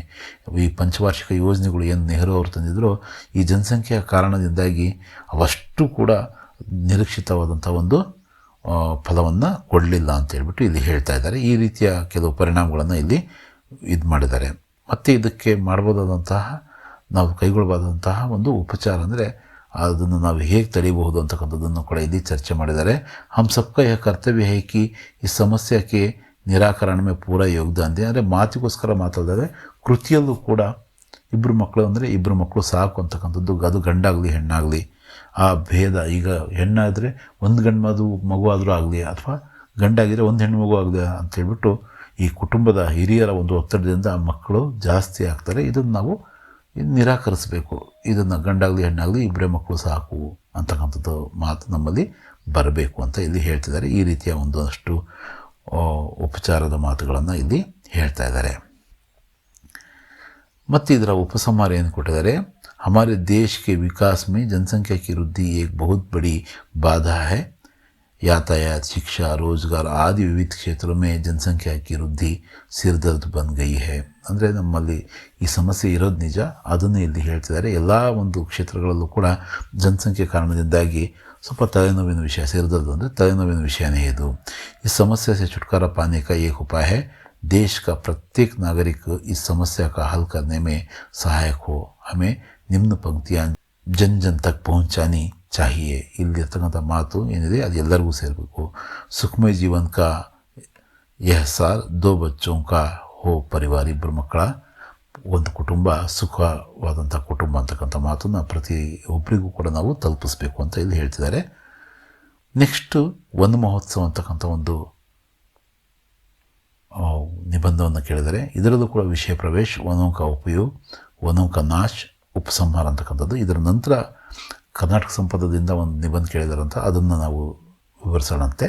ವಿಷಯ ಪ್ರವೇಶ ಅಂತಕ್ಕಂಥದ್ದು ಬಂದರೆ लोग अपने स्वार्थ के कारण ना जाने कितना ಪ್ರಕೃತಿ ಕೋ ನುಕ್ಸಾನ್ ಪਹੁಂಚಾತೆ हैं. ನಾವು ನಮ್ಮ ಸ್ವಾರ್ಥದ ಕಾರಣದಿಂದಾಗಿ ಪ್ರಕೃತಿಗೆ ಸಾಕಷ್ಟು ಒಂದು ನಷ್ಟವನ್ನು ಉಂಟು ಮಾಡ್ತಾ ಇದ್ದೀವಿ. बढ़ती जनसंख्या और उद्योगों ने अपनी ज़रूरत को पूरा करने के लिए वनों का विनाश शुरू कर दिया है. ನಾವು ನಮ್ಮ ಜನಸಂಖ್ಯೆ ಮತ್ತು ಈ ಉದ್ಯೋಗಗಳನ್ನು ಕಾರ್ಖಾನೆಗಳನ್ನು ಸ್ಥಾಪನೆ ಮಾಡೋದಕ್ಕೂ ಕೂಡ ನಾವು ಈ ಕಾಡನ್ನು ನಾಶ ಮಾಡ್ತಾ ಇದ್ದೀವಿ. जो बड़ी समस्या बनता जा रहा है. ಇದು ದೊಡ್ಡ ಸಮಸ್ಯೆನೇ. ಕಾಡಿನ ನಾಶ, ಪರಿಸರದ ನಾಶ, ಪ್ರಕೃತಿಯ ನಾಶ ತುಂಬ ದೊಡ್ಡ ಒಂದು ಸಮಸ್ಯೆನೇ. वनों की सुरक्षा के लिए वन महोत्सव की शुरुआत की गई है. ಇದರ ಒಂದು ಕಾರಣದಿಂದಲೇ ಇದು ವನ ಮಹೋತ್ಸವ ಅಂತಕ್ಕಂಥದ್ದನ್ನು ನಾವು ಏನು ಮಾಡಿದ್ದೀವಿ, ಆರಂಭಿಸಿದ್ದೀವಿ. आज के निबंध में हम वन महोत्सव के बारे में जानकारी ಪ್ರಾಪ್ತ ಕರೆಂಗೆ. ಇದರಲ್ಲಿ ನಾವೇನು ಮಾಡ್ತಿದ್ವಿ, ವಿಷಯ ಪ್ರವೇಶದಲ್ಲಿ ಏನು ಬರಿತಿದ್ದೀವಿ, ಈ ನಿಬಂಧದಲ್ಲಿ ಅಂದರೆ ಈ ಎಸ್ಸೆಯಲ್ಲಿ ನಾವು वन महोत्सव ಕುರಿತಾಗಿ ಮಾತಾಡೋಣಂತೆ. वन महोत्सव हर साल जुलाई में मनाया जाता है. ಈ वन महोत्सवವನ್ನು ಸಾಮಾನ್ಯವಾಗಿ जुलाई ತಿಂಗಳಲ್ಲಿ ನಾವು ಆಚರಿಸ್ತೀವಿ. इस महोत्सव की शुरुआत 1950 में की गई थी. ಅಂದರೆ ನಮ್ಮ ಸ್ವಾತಂತ್ರ್ಯ ಬಂದ ಸ್ವಲ್ಪ ದಿನಗಳಲ್ಲಿ 1950ರಿಂದ ನಾವು ಇದನ್ನು ಆರಂಭಿಸಿದ್ವಿ. ಏಕ ರಾಷ್ಟ್ರೀಯ ಪರ್ವ ಕೆ ರೂಪ में मनाया जाता है. ಇದೊಂದು ರಾಷ್ಟ್ರೀಯ ಹಬ್ಬದ ರೂಪದಲ್ಲಿ ನಾವು ಆಚರಣೆ ಮಾಡ್ತೀವಿ. ನಾವು ಸಾಮಾನ್ಯವಾಗಿ ಜೂನ್ 5ಕ್ಕೆ ನಾವು ಆಚರಣೆ ಮಾಡ್ತೀವಿ. ಇಲ್ಲಿ ಜುಲೈ ತಿಂಗಳಲ್ಲೂ ಕೂಡ ಇದನ್ನು वन महोत्सवವನ್ನು ಒಂದು ವಾರದ ಕಾರ್ಯಕ್ರಮವನ್ನಾಗಿ ಮಾಡ್ತಾರೆ. ಅದನ್ನು ಇಲ್ಲಿ ಹೇಳಿದ್ದಾರೆ. इस महोत्सव का उद्देश्य लोगों को वन के प्रति ಜಾಗರೂಕ करना है. ಕಾಡಿನ ಒಂದು ವಿಶೇಷತೆ ಬಗ್ಗೆ ನಾವು ಜನರಲ್ಲಿ ಜಾಗೃತಿಯನ್ನು ಮೂಡಿಸ್ತಕ್ಕಂಥದ್ದೇ ಈ ಒಂದು ಕಾರ್ಯಕ್ರಮದ ಉದ್ದೇಶ. वन महोत्सव नाम के अनुसार ही पर्यावरण के लिए महोत्सव है. वन महोत्सव ಅಂದರೆ ನಮ್ಮ ಪರಿಸರಕ್ಕಾಗಿ ನಾವು ಮಾಡ್ತಕ್ಕಂಥ ಒಂದು ಮಹೋತ್ಸವ. इस महोत्सव के अवसर पर विद्यालय और सरकारी दफ्तरों पर इसका आयोजन किया जाता है. ಸಾಮಾನ್ಯವಾಗಿ ಶಾಲೆ ಮತ್ತು ಸರ್ಕಾರಿ ಆಫೀಸ್ಗಳಲ್ಲಿ ಇದನ್ನು ನಾವು ವ್ಯವಸ್ಥೆ ಮಾಡ್ತೀವಿ, ಈ ಕಾರ್ಯಕ್ರಮವನ್ನು ಮಾಡ್ತೀವಿ ಅಂತ ಇಲ್ಲಿ ಹೇಳಿದ್ದಾರೆ. जिससे सभी अपनी अपनी प्रस्तुति देकर पर्यावरण के प्रति जागरूकता फैलाते हैं. ಮಕ್ಕಳಲ್ಲಿ ಅಂದರೆ ನಾಡಿನ ಪ್ರಜೆಗಳಲ್ವ ನೀವು, ನಿಮ್ಮಲ್ಲಿ ಆ ಜಾಗೃತಿಯನ್ನು ಉಂಟು ಮಾಡಿದರೆ, ಪರಿಸರದ ಪ್ರಜ್ಞೆಯನ್ನು ಉಂಟು ಮಾಡಿದರೆ ನೀವು ನಾಳೆ ಏನು ಮಾಡ್ತೀರಾ, ಗಿಡ ಮರಗಳನ್ನು ನೆಟ್ಟು ಈ ಭೂಮಿಯನ್ನು ರಕ್ಷಣೆ ಮಾಡ್ತೀರಾ ಅನ್ನೋ ಒಂದು ಕಾರಣಕ್ಕೆ ಶಾಲೆಗಳಲ್ಲಿ ಇಂಥ ಕಾರ್ಯಕ್ರಮಗಳನ್ನು ಮಾಡ್ತೀವಿ. ಇಲ್ಲಿ ವನೋಂಕ ಉಪಯೋಗ ಅಂತ ಕೇಳಿದರೆ ಅದ್ರ ಬಗ್ಗೆ ಎಷ್ಟು ಹೇಳಿದ್ರೂ ಕಡಿಮೆನೇ. वन हमें ಔಷಧಿ ಲಕಡಿ ತಥಾ ಫಲ್ ಅವ್ರ ಛಾಯಾ ದೇತೆ ಹೇ. ನಾವು ಮೇಲ್ನೋಟಕ್ಕೆ ನೋಡಿದರೆ ನಮ್ಗೆ ಔಷಧಿ ಸಿಗುತ್ತೆ, ಯಾವುದೊಂದು ಕಾಡಿನಲ್ಲಿರ್ತಕ್ಕಂಥ ಗಿಡ ಮರಗಳಿಂದ, ಅವುಗಳ ಬೇರದಿಂದ. ಲಕಡಿ ಅಂದರೆ ಕಟ್ಟಿಗೆ ಸಿಗುತ್ತೆ, ಅಥವಾ ಹಲಿಗೆ ಮಾಡೋದಕ್ಕೆ ಕಟ್ಟಿಗೆ ಸಿಗುತ್ತೆ. ಫಲ್ ಅಂದರೆ ಹಣ್ಣು ಸಿಗ್ಬೋದು, ನೆರಳು ಸಿಗ್ಬೋದು ಅಂತ ಹೇಳ್ತಿದ್ದಾರೆ. ಇವೆಲ್ಲದಕ್ಕಿಂತ ಮುಖ್ಯವಾಗಿ सबसे महत्वपूर्ण जो हमारे जीवन के लिए बहुत ही उपयोगी शुद्ध वायु भी हमें वनों से प्राप्त होती है. ನಮಗೆ ಶುದ್ಧವಾದಂಥ ಗಾಳಿ ಎಲ್ಲಿಂದ ಜನ್ರೇಟ್ ಆಗುತ್ತಪ್ಪ ಅಂದರೆ ಈ ಕಾಡುಗಳಿಂದಲೇ ಜನ್ರೇಟ್ ಆಗುತ್ತೆ. ಮತ್ತು ನಮಗೆ ಮಳೆ ಬರ್ತಕ್ಕಂಥದ್ದು ಕೂಡ ಕಾಡಿದ್ದರೆ ಮಳೆ ಅಂತ ಹೇಳ್ತಾರಲ್ವ, ಅದು ಕೂಡ ಇಲ್ಲಿ ಮಾತಾಡೋಣಂತೆ. वन प्रकृति की सुंदरता और जीवन में उत्साह को लाते हैं. ನಾವು ಎಲ್ಲಾದರೂ ನಮಗೆ ಬೇಸರವಾದಾಗ ಕಾಡಿನ ಮಡಲಿಗೆ, ಪ್ರಕೃತಿಯ ಮಡಲಿಗೆ ಹೋಗಿ ನಾವು ಇದ್ದರೆ ಏನಾಗುತ್ತೆ, ಆ ಒಂದು ಸುಂದರತೆ ನಮ್ಮ ಜೀವನದಲ್ಲಿ ಒಂದು ಉತ್ಸಾಹವನ್ನು ತುಂಬುತ್ತೆ. वनों के उपयोग के बारे में जो कुछ लिखा या बोला जाए वो सब कम ही लगता है. ನಾವೆಷ್ಟೇ ಹೇಳಿದರೂ ಎಷ್ಟೇ ಬರೆದರೂ ಅದು ಕಡಿಮೆನೇ. ಕಾಡಿನ ಒಂದು ಅವಶ್ಯಕತೆ, ಅನಿವಾರ್ಯತೆ ತುಂಬ ದೊಡ್ಡದು. वन हमें आवश्यकता से भी ज़्यादा अनिवार्य बन गए हैं. ಇದು ನಮ್ಮ ಅವಶ್ಯಕತೆ ಅಲ್ಲ, ನಮ್ಮ ಅನಿವಾರ್ಯತೆ. ಆ ನಿಟ್ಟಿನಲ್ಲಿ ನಾವು ಆಲೋಚನೆ ಮಾಡಬೇಕು. वनों का नाश ನಿಜವಾಗ್ಲೂ ಕೂಡ ಇದು ಯೋಚನೆ ಮಾಡುವಂಥ ವಿಷಯನೇ. बढ़ता उद्योग और कृषि क्षेत्र वनों को नष्ट कर रहा है. ನಮ್ಮ ಕಾರ್ಖಾನೆಗಳು, ನಮ್ಮ ಬೇಸಾಯ ಪದ್ಧತಿಗಳು ಇವೆಲ್ಲವೂ ಕೂಡ ನಾವು ಏನು ಮಾಡ್ತಿದ್ದಾವೆ, ಈ ವನಗಳ ಕಾಡಿನ ನಾಶಕ್ಕೆ ಕಾರಣವಾಗ್ತಿದ್ದಾವೆ. पर यदि वनों की कटाई चलती रही तो आने वाले समय में वर्षा ही नहीं होगी, क्योंकि वर्षा कराने का कार्य वन करते हैं. इसलिए जहाँ वन कम होते हैं वहाँ ವರ್ಷಾ ಕಮ್ ಹೋತಿ है. ಮಳೆ ಎಲ್ಲಿ ಕಾಡಿರುತ್ತೋ ಅಲ್ಲಿ ಮಳೆ ಹೆಚ್ಚಾಗಿ ಆಗೋದನ್ನು ನಾವು ನೋಡ್ತೀವಿ. ಅದು ಒಂದಕ್ಕೊಂದು ಪೂರಕವಾದಂಥ ಒಂದು ಇವು. ಎಲ್ಲಿ ಕಾಡೇ ಇರಲ್ವೋ ಅಲ್ಲಿ ಮಳೆನೇ ಆಗಲ್ಲ. ನಾವು ಕಾಡಿನ ನಾಶ ಮಾಡ್ತಿದ್ದಂದರೆ ನಮ್ಮ ನಾಶವನ್ನು ನಾವು ಅಚ್ಚುಕಟ್ಟಾಗಿ ಮಾಡ್ತಿದ್ದೀವಿ ಅಂತ ನಾವು ಹೇಳಬಹುದು. ಹಾಗಾಗಿ ನಮ್ಮ ನಾಶವನ್ನು ನಾವು ಬಯಸದೇ ಇದ್ದರೆ ನಮ್ಮ ಕಾಡನ್ನು, ನಮ್ಮ ಈ ಗಡಿ ಮರಗಳನ್ನು, ನಮ್ಮ ಪ್ರಕೃತಿಯನ್ನು ಕಾಪಾಡಬೇಕಾದಂಥ ಅನಿವಾರ್ಯತೆ ನಮ್ಮ ಮುಂದೆ ಇದೆ. वन का वर्षा से सीधा संबंध है. ಈ ಕಾಡು ಮತ್ತು ಮಳೆಗೆ ನೇರ ಸಂಬಂಧ ಇದೆ. यदि वन को काटते रहे तो एक दिन वर्षा ही नहीं हो पाएगी. इस परिस्थिति में ना बचेगा हमारा जीवन और ना ही हमारी खेती. इसलिए वनों की कटाई को ना करें, सिर्फ ವೃಕ್ಷಾರೋಪಣ करें. ನಾವೇನು ಮಾಡಬೇಕು, ಮಾಡ್ಬೋದಾದಂಥದ್ದು ಕೆಲಸ ಏನಪ್ಪ ಅಂದರೆ ಸಸಿಗಳನ್ನ ನಾವು ನೆಡಬೇಕು, ವೃಕ್ಷಾರೋಪಣವನ್ನು ಮಾಡಬೇಕು. ಸಾಧ್ಯವಾದಷ್ಟು ಈ ಕಾಡಿನ ನಾಶವನ್ನು ನಾವು ತಡಿಬೇಕು. बढ़ता शहरीकरण भी इसका जिम्मेदार है. ಅಂದರೆ ನಗರೀಕರಣ ಎಲ್ಲ ಕಾಡನ್ನು ನಾವು ಇದು ಮಾಡಿಬಿಟ್ಟು ಕಾಂಕ್ರೀಟ್ ಕಾಡನ್ನು ನಾವು ನಿರ್ಮಾಣ ಮಾಡ್ತಿದ್ದೀವಿ. गाँव के लोग वनों की कटाई शहरी लोगों की तुलना में कम करते हैं. ಕಾಡಲ್ಲಿರ್ತಕ್ಕಂಥ ಜನ ಅಲ್ವಾ ಕಾಡನ್ನು ನಾಶ ಮಾಡೋದು ಅಂದರೆ, ಇಲ್ಲ, ಈ ನಗರೀಕರಣದಿಂದ ಮತ್ತು ಕಾರ್ಖಾನೆಗಳನ್ನು ನಿರ್ಮಾಣ ಮಾಡೋದ್ರಿಂದ ನಾವು ಈ ಆದಿವಾಸಿಗಳಿಗಿಂತ ಜಾಸ್ತಿ ಅತಿ ಹೆಚ್ಚು ನಷ್ಟವನ್ನು ಮಾಡ್ತೀವಿ. ಅವರಂತೂ ಕಾಡಿನ ಮಕ್ಕಳು, ಕಾಡನ್ನು ಅವರು ನಾಶ ಮಾಡಲ್ಲ, ಎಷ್ಟು ಬೇಕೋ ಅಷ್ಟು ಅದರ ಸದುಪಯೋಗ ಪಡ್ಕೊತಾರೆ ವಿನಃ ದುರುಪಯೋಗ ಮಾಡ್ಕೊಳ್ಳಲ್ಲ ಅಂತ ಇಲ್ಲಿ ಹೇಳ್ತಿದ್ದಾರೆ. ಫಿರ್ ಭಿ ಹಮೆ ಒಂದು ಸಂಪದಾಕೋ ಬಚನ ಹಿ ಹೋಗ.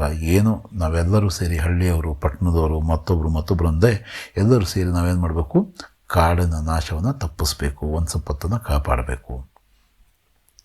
ಇದನ್ನು ನಾವು ಇಲ್ಲಿ ಈ ರೀತಿ ನಿಷ್ಕರ್ಷೆಗೆ ಮಾಡ್ಬೋದು. वन महोत्सव एक ऐसी पहल है जो हमारे मित्र कहे जाने वाले पेड़ पौधों की रक्षा के लिए मनाया जाता है. ನಮ್ಮ ನಿಜವಾದ ಮಿತ್ರರು ಯಾರಪ್ಪ ಅಂದರೆ ಈ ಗಿಡ ಮರಗಳೇ. ಇವುಗಳ ರಕ್ಷಣೆ ನಾವು ಮಾಡಬೇಕು. वन महोत्सव हमारे लिए बहुत ही ज़रूरी है. ಈ ವನ ಮಹೋತ್ಸವ ಈ ಪರಿಸರ ಪ್ರಜ್ಞೆ ಮೂಡಿಸ್ತಕ್ಕಂಥ ಕೆಲಸ ಮಾಡುತ್ತೆ. वन महोत्सव हमें समय समय पर आकर यह याद दिलाता है कि वन हमारे लिए कितने महत्वपूर्ण. ಈ ದಿನ ಬಂದು ಮತ್ತೆ ನಮಗೆ ನೆನಪಿಸುತ್ತಂತೆ ನಮಗೆ ಕಾಡಿನ ಪ್ರಾಮುಖ್ಯತೆ ಏನು, ಗಿಡಮರಗಳ ಪ್ರಾಮುಖ್ಯತೆ ಏನು ಅಂತಕ್ಕಂಥದ್ದು. वन हमारे जीवन का आधार होता है. ಈ ಕಾಡು ನಮ್ಮ ಜೀವನಕ್ಕೆ ಆಧಾರದಂಥದ್ದು. ಇಸೆ ಕಾಟ್ಕರ್ ಹಮ್ ಅಪ್ನೆ ಆಧಾರ ಕೋ ಕಾಟ್ತೆ ಹಿ. ನಮ್ಮ ಆಧಾರವನ್ನು ನಾವು ಕಟ್ ಮಾಡಿದರೆ, ನಮ್ಮ ಬುನಾದಿಯನ್ನು ಕಟ್ ಮಾಡಿದರೆ ನಾವು ಬದುಕೋದು ಕಷ್ಟ. ಇದನ್ನು ಇಲ್ಲಿ ಹೀಗೆ ಹೇಳ್ತಾ ಇರೋದು. ಜಿಸ್ಸೆ ಹಮಾರೆ ಜೀವನ ಪರ್ ಸಂಕಟ ಛಾ ಜಾಯೇಗಾ ಅತಃ ಹಮ್ ವನೋಂ ಕಿ ರಕ್ಷಾ ಕರ್ನಾ ಚಾಹಿಯೇ. ಹಾಗಾಗಿ ನಾವು ಈ ಕಾಡನ್ನು ನಾಶ ಮಾಡ್ತಕ್ಕಂಥದ್ದು ತಕ್ಷಣ ನಿಲ್ಲಿಸಿ ಅದರ ರಕ್ಷಣೆಗೆ ಟೊಂಕ ಕಟ್ಟಿ ನಿಲ್ಲಬೇಕು. ನೆಕ್ಸ್ಟು ಪ್ರಗತಿಶೀಲ ರಾಜ್ಯ ಕರ್ನಾಟಕ ಅಂತಕ್ಕಂಥ ನಿಬಂಧ ಅಥವಾ ಪ್ರಬಂಧ ಎಸ್ಸೆಯನ್ನು ನೋಡೋಣ. ಇದರ ಪರಿಚಯದಲ್ಲಿ ಏನು ಹೇಳಿದ್ದಾರೆ ಅಂದರೆ, ಇದನ್ನು ನೀವು ಕರ್ನಾಟಕ ಸಂಪದ ಪಾಠದಿಂದನೇ ಈ ಎಲ್ಲ ಒಂದು ನಿಬಂಧಕ್ಕೆ ಬೇಕಾದಂಥ ವಸ್ತುಗಳನ್ನು ನಾವು ತಗೊಂಡಿರ್ತಕ್ಕಂಥದ್ದು. ಜನನಿ ಜನ್ಮಭೂಮಿಶ್ಚ ಸ್ವರ್ಗಾದಪಿ ಗರಿಯಸಿ. ಪಾಠದ ಆಶಯದಲ್ಲಿ ಹೇಳಿದ್ದಾರೆ ಜನನಿ ಜನ್ಮಭೂಮಿಶ್ಚ ಸ್ವರ್ಗಾದಪಿ ಅಂದರೆ ನಮಗೆ ತಾಯಿ ಮತ್ತು ತಾಯಿನಾಡು ಇದು ಸ್ವರ್ಗಕ್ಕಿಂತ ತುಂಬ ಮಿಗಿಲಾದಂಥದ್ದು ಅಂತಕ್ಕಂಥದ್ದು. ಇದು ರಾಮಚರಿತ್ ಮಾನಸಲ್ಲಿ ರಾಮ ಲಕ್ಷ್ಮಣನ ಮುಂದೆ ಹೇಳ್ತಕ್ಕಂಥ ಒಂದು ಮಾತು. ಎರಡು ಕಡೆ ಇದು ಪ್ರಸ್ತಾಪ ಆಗುತ್ತೆ. ಇನ್ನೊಂದು ಕಡೆ ಒಬ್ಬ ಋಷಿಗಳು ಕೂಡ ಇದನ್ನು ಹೇಳ್ತಾರೆ. ಅಂದರೆ ತಾಯಿನಾಡು ತುಂಬ ಮುಖ್ಯ ಅಂತಕ್ಕಂಥ ಮಾತು ಇಲ್ಲಿ ಹೇಳ್ತಾ ಇರೋದು. ಪ್ರತ್ಯೇಕ ವ್ಯಕ್ತಿ ಕಾ ಅಪ್ನಿ ಜನ್ಮಭೂಮಿ ಸೆ ಅನುರಾಗ್ ಅವರು ಉಸ್ ಪರ್ ಅಭಿಮಾನ ಕರ್ನ ಸಹಜ. ತುಂಬ ಸಹಜ ಏನಪ್ಪ ಅಂದರೆ ನನ್ನ ಹುಟ್ಟೂರು, ನನ್ನ ರಾಜ್ಯ, ನನ್ನ ದೇಶ ಅಂತಕ್ಕಂಥದ್ದು ತುಂಬ ಸಹಜವಾದಂಥ ಒಂದು ಪ್ರೀತಿ. ಅದು ನಮ್ಮ ಹುಟ್ಟಿನಿಂದನೇ ಅದು ಬಂದಿರುತ್ತೆ. ಕರ್ನಾಟಕ ಹಮಾರಿ ಜನ್ಮಭೂಮಿ ಹೇ. ಎಲ್ಲೋ ನಾವು ವಿದೇಶಕ್ಕೆ ಹೋದಾಗ, ಬೇರೆ ರಾಜ್ಯಕ್ಕೆ ಹೋದಾಗ ಯಾರಾದರೂ ಕನ್ನಡ ಮಾತಾಡ್ತಿದ್ರೆ ನಮ್ಮ ಕಿವಿ ನೆಟ್ಟಗಾಗ್ತವೆ. ಯಾಕಂದರೆ ಅಷ್ಟು ಪ್ರೀತಿ ನಮ್ಮ ನಾಡಿನ ಬಗ್ಗೆ, ನಮ್ಮ ಭಾಷೆ ಬಗ್ಗೆ, ನಮ್ಮ ಸಂಸ್ಕೃತಿ ಬಗ್ಗೆ ನಮಗೆ ಇರುತ್ತೆ. ಯಾಕೆ ಪ್ರಾಕೃತಿಕ ಸುಷ್ಮಾ ಸಾಹಿತ್ಯಿಕ ವೈಭವ್ ಜ್ಞಾನ ವಿಜ್ಞಾನ ಕ್ಷೇತ್ರಕ್ಕೆ ಪ್ರಗತಿ ಅಪಾರ ಹೇ. ಇಲ್ಲಿಯ ಪ್ರಾಕೃತಿಕ ಒಂದು ಸೌಂದರ್ಯ ಇರ್ಬೋದು, ಇಲ್ಲಿಯ ಸಾಹಿತ್ಯದ ವೈಭವ ಇರ್ಬೋದು, ಇಲ್ಲಿ ಜ್ಞಾನ ವಿಜ್ಞಾನ ಕ್ಷೇತ್ರದಲ್ಲಿರ್ತಕ್ಕಂಥ ಅಪಾರ ಪ್ರಗತಿ ಇರ್ಬೋದು. ಇವೆಲ್ಲವೂ ಕೂಡ ಇಲ್ಲಿ ನಾವು ಮಾತಾಡೋಂಥ ವಿಷಯಗಳಾಗಿರ್ತವೆ. ದೇಶ ವಿದೇಶಕ್ಕೆ ಲೋಗ್ यहाँ की तकनीकी के विकास की मुक्त कंठ से प्रशंसा करते हैं. ದೇಶ ವಿದೇಶದ ಜನ ಕೂಡ ನಮ್ಮ ಕರ್ನಾಟಕದ ಒಂದು ಪ್ರಗತಿ ಏನಿದೆ ಇದನ್ನು ಮುಕ್ತ ಕಂಠದಿಂದ ಹೊಗಳಿದ್ದಾರೆ ಅಂತ ಇಲ್ಲಿ ಹೇಳ್ತಿದ್ದಾರೆ. ಪ್ರಾಕೃತಿಕ ಪರಿವೇಶ ಅಂತ ಕೇಳಿದರೆ, ಕರ್ನಾಟಕ ರಾಜ್ಯ ಭಾರತ ದೇಶ का ಪ್ರಗತಿಶೀಲ ರಾಜ್ಯ है. ಕರ್ನಾಟಕ ರಾಜ್ಯ ಭಾರತ ದೇಶದ ಒಂದು ಪ್ರಗತಿಶೀಲ ರಾಜ್ಯ. यहाँ की आबादी लगभग 6 करोड़ से ऊपर है. ಇಲ್ಲಿ 6 ಕೋಟಿ ಅಂತ ಹೇಳಿದರೆ ಅದಕ್ಕಿಂತ ಹೆಚ್ಚಿದೆ. ಇಂದು ಕೂಡ ಆ ಮಾತನ್ನು ಹೇಳಿದರೆ, ಪ್ರಕೃತಿ ಮಾತಾನೆ ಕರ್ನಾಟಕ ರಾಜ್ಯಕ್ಕೂ अपने हाथों से संवार कर सुंदर एवं और ಸಮೃದ್ಧ ಬನಾಯ ಹೈ. ಪ್ರಕೃತಿ ಮಾತೆ ಕರ್ನಾಟಕ ರಾಜ್ಯವನ್ನು ತನ್ನ ಕೈಗಳಿಂದ ಸಿಂಗರಿಸಿ ಸಮೃದ್ಧಗೊಳಿಸಿದ್ದಾರೆ.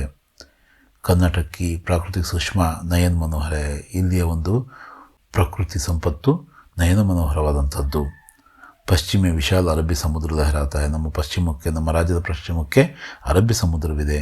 इसी प्रांत में दक्षिण से उत्तर के छोर तक फैली लंबी पर्वतमालाओं को ಪಶ್ಚಿಮಿ ಘಾಟ್ कहते हैं. ಇದೇ ಪ್ರಾಂತ್ಯದಿಂದ ದಕ್ಷಿಣದಿಂದ ಉತ್ತರದ ಕಡೆಗೆ ಹರಡಿರ್ತಕ್ಕಂಥ ಪರ್ವತಮಾಲೆಗಳನ್ನು ಪಶ್ಚಿಮ ಘಟ್ಟಗಳು ಅಂತ ನಾವು ಕರಿತೀವಿ. ಇನ್ಹಿ ಘಾಟೋं का कुछ भाग सह्याद्री कहलाता है. ಇದೇ ಘಟ್ಟಗಳ ಒಂದಷ್ಟು ಭಾಗ ಏನಂತ ಕರಿತೀವಿ ನಾವು, ಅದು ಸಹ್ಯಾದ್ರಿ ಪರ್ವತ ಅಂತ ಕೂಡ ಕರಿತೀವಿ. ದಕ್ಷಿಣ ಮೇ ನೀಲಗಿರಿ ಕಿ ಪರ್ವತಮಾವಧಿಯ ಶೋಭಾಯಮಾನ. ದಕ್ಷಿಣದಲ್ಲಿರ್ತಕ್ಕಂಥ ಒಂದು ಘಟ್ಟಗಳು ನೀಲಗಿರಿ ಪರ್ವತವಳಿಗಳು ಅಂತ ಹೇಳಿಬಿಟ್ಟು ನಾವು ಅವನ್ನು ಕರಿತೀವಿ. ಇಲ್ಲಿ ಕಲೆ ಮತ್ತು ಸಾಹಿತ್ಯದ ಕುರಿತು ಕೂಡ ಕೇಳಿದರೆ, ಕರ್ನಾಟಕ ರಾಜ್ಯ ಕಿ ಶಿಲ್ಪಕಲಾ ಅನೋಖಿ ಹೈ. बादामी ऐहोळे पट्टदकल्लु में जो मंदिर हैं उनकी शिल्पकला और वास्तुकला अद्भुत है. ಬಾದಾಮಿ ಐಹೊಳೆ ಪಟ್ಟದಕಲ್ಲು ಈಗಾಗಲೇ ನಾವು ಮಾತಾಡಿದ್ವಲ್ಲ, ಆ ಶಿಲ್ಪಕಲೆ ಅದ್ಭುತವಾದಂಥದ್ದು. ಬೇಲೂರು ಹಳೇಬೀಡು ಸೋಮನಾಥಪುರ के मंदिर में पत्थर की जो मूर्तियाँ हैं वे सजीव लगती हैं. ಇಲ್ಲಿಯ ಒಂದು ಕಲ್ಲಿನ ಆ ಶಿಲ್ಪಗಳು ಸಜೀವ ಅನ್ನೋ ಒಂದು ರೀತಿಯ ಒಂದು ಭಾವನೆಯನ್ನು ನಮ್ಮಲ್ಲಿ ಮೂಡಿಸ್ತವೆ. अष्ट सुंदरवागिದ್ದಾವೆ ಅವು. ये सुंदर मूर्तियाँ हमें रामायण महाभारत पुराणों की कहानियाँ सुनाती हैं. ಈ ಸುಂದರ ಮೂರ್ತಿಗಳು ನಮಗೆ ರಾಮಾಯಣ ಮಹಾಭಾರತ ಮತ್ತು ಪುರಾಣದ ಕಥೆಗಳನ್ನು ನಮಗೆ ತಿಳಿಸ್ತವೆ. श्रावण बेलगोला में 57 फुट ऊंची गोमटेश्वर की एक शिला प्रतिमा है. श्रावण बेलगोलाದಲ್ಲಿ 57 ಅಡಿಯ गोमटेश्वरನ ಏಕಶಿಲಾ ಪ್ರತಿಮೆ ಇದೆ. जो दुनिया को त्याग और शांति का संदेश दे रही है. ಅದು ಪ್ರಪಂಚಕ್ಕೆ, ಇಡೀ ಪ್ರಪಂಚಕ್ಕೆ ತ್ಯಾಗ ಮತ್ತು ಶಾಂತಿಯ ಒಂದು ಸಂದೇಶವನ್ನು ಈ ಮೂರ್ತಿ, ಗೊಮ್ಮಟೇಶ್ವರನ ಮೂರ್ತಿ ಕೊಡ್ತಾ ಇದೆ ಅಂತ ಹೇಳ್ತಾ ಇದ್ದಾರೆ. ವಿಜಯಪುರ की गोल गुंबज की विस्परिंग गैलरी वास्तुकला का अद्वितीय दृष्टांत है. ವಿಜಯಪುರದ ಗೋಳಗುಮ್ಮಟದ ವಿಸ್ಪರಿಂಗ್ ಗ್ಯಾಲರಿ ವಾಸ್ತುಕಲೆಯ ಒಂದು ಒಳ್ಳೆಯ ಉದಾಹರಣೆ. ಮೈಸೂರು का ರಾಜಮಹಲ್ ಕರ್ನಾಟಕ ವೈಭವ का प्रतीक है. ಮೈಸೂರಿನ ಆ ಪ್ಯಾಲೇಸು, ಅರಮನೆ ನಮ್ಮ ವೈಭವದ ಒಂದು ಪ್ರತೀಕದಂಥದ್ದು. ಪ್ರಾಚೀನ सेंट फिलोमिना चर्च, जगनमोहन राजमहल अथवा आर्ट गैलरी का ಪುರಾತತ್ವ ವಸ್ತು ಸಂಗ್ರಹಾಲಯ ಅತ್ಯಂತ ಆಕರ್ಷಣೀಯ है. ಇಲ್ಲಿ ಮೈಸೂರಲ್ಲಿರ್ತಕ್ಕಂತಹ सेंट फिलोमिना ಚರ್ಚ್ ಬಗ್ಗೆ, ಜಗನ್ಮೋಹನ್ ಪ್ಯಾಲೇಸ್ ಬಗ್ಗೆ, ಅಲ್ಲಿರ್ತಕ್ಕಂಥ ಆರ್ಟ್ ಗ್ಯಾಲರಿ ಬಗ್ಗೆ ಮತ್ತು ವಸ್ತು ಸಂಗ್ರಹಾಲಯ ಮ್ಯೂಸಿಯಂ ಬಗ್ಗೆ ಕೂಡ ಇಲ್ಲಿ ಹೇಳಿದ್ದಾರೆ. ಹಾಗೆಯೇ ನಾವು ಸಾಹಿತ್ಯದ ಬಗ್ಗೆ ಕೂಡ ಕೇಳಿರೋದ್ರಿಂದ कर्नाटक अनेक साहित्यकारों ने सारे संसार में कर्नाटक की कीर्ति फैलाई है. ಇಲ್ಲಿ ಸಾಹಿತ್ಯಕಾರರು ನಿಜವಾಗ್ಲೂ ಕೂಡ ಇಡೀ ವಿಶ್ವದಲ್ಲಿ ನಮ್ಮ ಕೀರ್ತಿಯನ್ನು ಹರಡೋದಕ್ಕೆ ಕೆಲಸವನ್ನು ಮಾಡಿದ್ದಾರೆ. ವಚನಕಾರ ಬಸವಣ್ಣ ಕ್ರಾಂತಿಕಾರಿ ಸಮಾಜ ಸುಧಾರಕತೆ. ಬಸವಣ್ಣ ಅವರು ನಮ್ಮ क्रांतिकारिकवाದಂತಹ समाज सुधारकरागिद्ದರು. अक्का महादेवी, अल्लम प्रभु, सर्वज्ञ जैसे अनेक संतों ने अपने अनमोल वचनों द्वारा प्रेम, दया और धर्म की सीख दी है. अक्का महादेवी ಅವರು, ಅಲ್ಲಮ ಪ್ರಭು ಅವರು, ಸರ್ವಜ್ಞರವರು ಇವರೆಲ್ಲರೂ ಕೂಡ ಇವರು ಸಂತರು ತಮ್ಮ ವಚನಗಳ ಮೂಲಕ ಪ್ರೇಮ, ದಯೆ, ಧರ್ಮದ ಒಂದು ನಿಜವಾದ ಧರ್ಮ ಅಂದರೆ ಯಾವುದು ಅಂತಕ್ಕಂಥದ್ದನ್ನು ಒಂದು ನಮ್ಮ ಶಿಕ್ಷಣವನ್ನು ನಮಗೆ ಕೊಟ್ಟಿದ್ದಾರೆ. पुरंदरदास, कनकदास आदि भक्त कवियों ने भक्ति, नीति, सदाचार के गीत गाए हैं. ಪುರಂದರದಾಸರು, ಕನಕದಾಸರು ಮುಂತಾದ ಭಕ್ತ ಕವಿಗಳು ಅವರೇನು ಮಾಡಿದರೆ ನಮಗೆ ನೀತಿ, ಭಕ್ತಿ, ಸದಾಚಾರದ ಗೀತೆಗಳನ್ನು ಹಾಡಿದ್ದಾರೆ. पंप, रन्ना, पन्ना, कुमारव्यास, हरिहर, राघवांक आदि ने महान काव्यों की रचना कर कन्नड़ साहित्य को समृद्ध बना है. आदि ಕವಿಗಳಾದಂತಹ ಪಂಪ, ರನ್ನ, ಪೊನ್ನ, ಕುಮಾರವ್ಯಾಸ, ಹರಿಹರ, ರಾಘವಾಂಕ ಮುಂತಾದ ಕವಿಗಳು ಏನು ಮಾಡಿದರೆ ಅದ್ಭುತ ಮಹಾನ್ ಕಾವ್ಯಗಳ ರಚನೆಯನ್ನು ಮಾಡಿ ಕನ್ನಡ ಸಾಹಿತ್ಯವನ್ನು ಸಮೃದ್ಧಗೊಳಿಸಿದ್ದಾರೆ. आधुनिक काल के साहित्यकार कुवेंपु, दरा बेंद्रे, शिवराम काರಂತ, ಮಾಸ್ತಿ ವೆಂಕಟೇಶ ಅಯ್ಯಂಗಾರ್, ವಿಕ್ರು ಗೋಕಾಕ್, ಯು ಆರ್ ಅನಂತಮೂರ್ತಿ, ಗಿರೀಶ್ ಕಾರ್ನಾಡ್ ಅವರು ಚಂದ್ರಶೇಖರ್ ಕಂಬಾರ್ ಜ್ಞಾನಪೀಠ ಪುರಸ್ಕಾರ ಸೇ ಅಲಂಕೃತ है. ಇವರೆಲ್ಲರೂ ಕೂಡ ಮೇಲೆ ಇರತಕ್ಕಂಥ ಪ್ರತಿಯೊಬ್ಬರು ಕೂಡ ಈ 8 ಜನನು ಕೂಡ ಜ್ಞಾನಪೀಠ ಪ್ರಶಸ್ತಿಯನ್ನು ತಗೊಂಡು ಬಂದು यह ಕನ್ನಡ ಭಾಷಾ ಸಂಸ್ಕೃತಿ ತಥಾ ಕರ್ನಾಟಕ लिए ಗೌರವ का ವಿಷಯ. ಇದು ನಮ್ಮ ರಾಜ್ಯಕ್ಕೆ, ನಮ್ಮ ಜನರಿಗೆ, ನಮ್ಮ ಸಂಸ್ಕೃತಿಗೆ ಒಂದು ಗೌರವದ ಒಂದು ಕಾರಣರಾಗಿದ್ದಾರೆ. ಯಾರು? ಕುವೆಂಪು ಅವರು, ಬೇಂದ್ರೆ ಅವರು, ಕಾರಂತರು, ಮಾಸ್ತಿ ಅವರು, ಗೋಕಾಕರು, ಹಾಗೆ ಯು ಆರ್ ಅನಂತಮೂರ್ತಿಯವರು, ಮತ್ತು ಗಿರೀಶ್ ಕಾರ್ನಾಡ್ರು ಮತ್ತು ಚಂದ್ರಶೇಖರ್ ಕಂಬಾರ್ ಅವರು. ಈ ಹೆಸರುಗಳನ್ನು ನಾವಿಲ್ಲಿ ಮೆನ್ಷನ್ ಮಾಡಬೇಕು. ಉಪಸಂಹಾರ ಅಂದರೆ ಕೊನೆಯಲ್ಲಿ ಏನು ಹೇಳಬೇಕಪ್ಪ ಅಂದರೆ, ಕರ್ನಾಟಕ एक प्रगतिशील राज्य है. ಕರ್ನಾಟಕ ಒಂದು ಪ್ರಗತಿಶೀಲ ಒಂದು ರಾಜ್ಯ. यहाँ औद्योगिक विकास जोर से हो रहा है. ಇಲ್ಲಿ ಈ ಒಂದು ಕಾರ್ಖಾನೆಗಳ ಒಂದು IT ಒಂದು ಸೆಕ್ಟರ್ನ ಒಂದು ಬೆಳವಣಿಗೆ ಭಾಳ ಜೋರಾಗಿ ಆಗ್ತಾಯಿದೆ. ಹಮಾರಿ ರಾಜಧಾನಿ ಬೆಂಗಳೂರು ವಿಶ್ವ ಪ್ರಸಿದ್ಧ ನಗರ है. ನಮ್ಮ ರಾಜಧಾನಿಯಾದಂತಹ ಬೆಂಗಳೂರು ವಿಶ್ವ ಪ್ರಸಿದ್ಧವಾದಂಥ ನಗರ. यह ಶಿಕ್ಷಾ और बड़े उद्योग धंधों का ಕೇಂದ್ರ है. ಇದು ಶಿಕ್ಷಣ ಮತ್ತು ದೊಡ್ಡ ದೊಡ್ಡ ವ್ಯಾಪಾರ ವ್ಯವಹಾರಗಳ ಕೇಂದ್ರ ಕೂಡ ಆಗಿದೆ.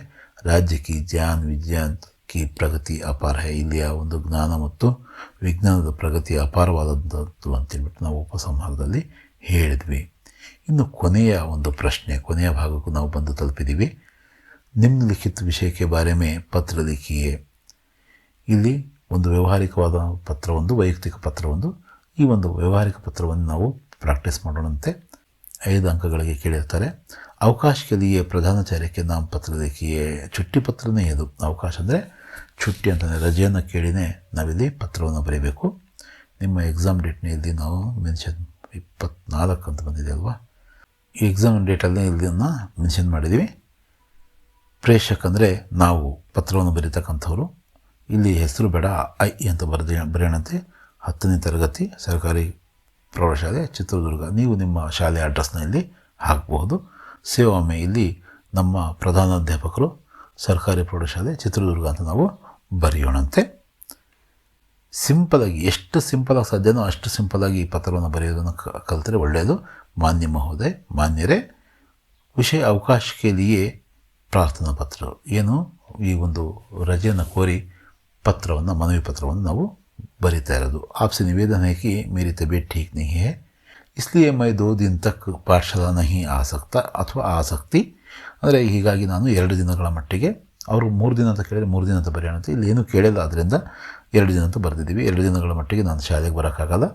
ಮುझे आज से 2 दिन तक ಅವಕಾಶ ಪ್ರದಾನ करने की कृपा करें. ನನಗೆ ಇವತ್ತಿಂದ 2 ದಿನದ ಮಟ್ಟಿಗೆ ರಜೆಯನ್ನು ಕೊಡುವ ಒಂದು ಕೃಪೆ ತೋರಿಸ್ರಿ ಅಥವಾ ಅವಕಾಶ ಮಾಡಿಕೊಡಿ ಅಂತ ಮನವಿ ಸಲ್ಲಿಸ್ತಾ ಇದ್ದೀವಿ. ಧನ್ಯವಾದವನ್ನು ಹೇಳ್ತಾ ಇದ್ದೀವಿ. ಆಪ್ಕಾ ಆಜ್ಞಾಕಾರಿ ಛಾತ್ರ ಅಂತಾದರೂ ಬರೀಬೋದು, ಅಥವಾ ಆಪ್ಕಿ ಆಜ್ಞಾಕಾರಿ ಛಾತ್ರ ಅಂತನಾದರೂ ಬರೆದು, ಬಾಯ್ಸ್ ಆದರೆ ಛಾತ್ರ, ಗರ್ಲ್ಸ್ ಆದರೆ ಛಾತ್ರ ಅಂತ ಬರೀರಿ. ಇಲ್ಲಿ ಪ್ಲೇಸ್ ಚಿತ್ರದುರ್ಗ, ದಿನಾಂಕ, ಆ ದಿನಾಂಕವನ್ನು ನಾವು ಬರೆದು ಇದನ್ನು ನಾವು ಕಂಪ್ಲೀಟ್ ಮಾಡ್ಬೋದು. ಇದು ನಿಮ್ಮ ಈ ಒಂದು ಮಾಡೆಲ್ ಪೇಪರ್ನ ಮಾದರಿ ಪ್ರಶ್ನೆ ಪತ್ರಿಕೆಯ ಅಷ್ಟು ಪ್ರಶ್ನೆಗಳಿಗೆ ಉತ್ತರಿಸ್ತಕ್ಕಂಥ ಒಂದು ಪ್ರಯತ್ನ ಆಗಿತ್ತು. ನನ್ನ ಒಂದು ಪ್ರಯತ್ನ ಹೇಗಿದೆ ಅಂತಕ್ಕಂಥದ್ದು ನೀವೇ ಕಾಮೆಂಟ್ಗಳ ಮೂಲಕ ತಿಳಿಸಿ. ಸಾಧ್ಯವಾದರೆ ಈ ಒಂದು ಎಜುಕೇಷನ್ ಮುನ್ನಡೆ ಚಾನಲ್ನ ಸಬ್ಸ್ಕ್ರೈಬ್ ಮಾಡಿಕೊಳ್ಳಿ. ಮತ್ತು ಈಗ ಕೆಲವು ಕಡೆ ಆಗಲೇ ಪ್ರಿಪ್ರೇಟ್ರಿಗಳು ಸ್ಟಾರ್ಟ್ ಆಗಿದ್ದಾವೆ. ಆ ಪ್ರಿಪ್ರೇಟ್ರಿ ಪ್ರಶ್ನೆ ಪತ್ರಿಕೆಗಳನ್ನು ಬಿಡಿಸ್ತಕ್ಕಂಥ ಒಂದು ಕೆಲಸದಲ್ಲಿ ಮತ್ತೆ ಭೇಟಿಯಾಗೋಣಂತೆ. ಧನ್ಯವಾದಗಳು.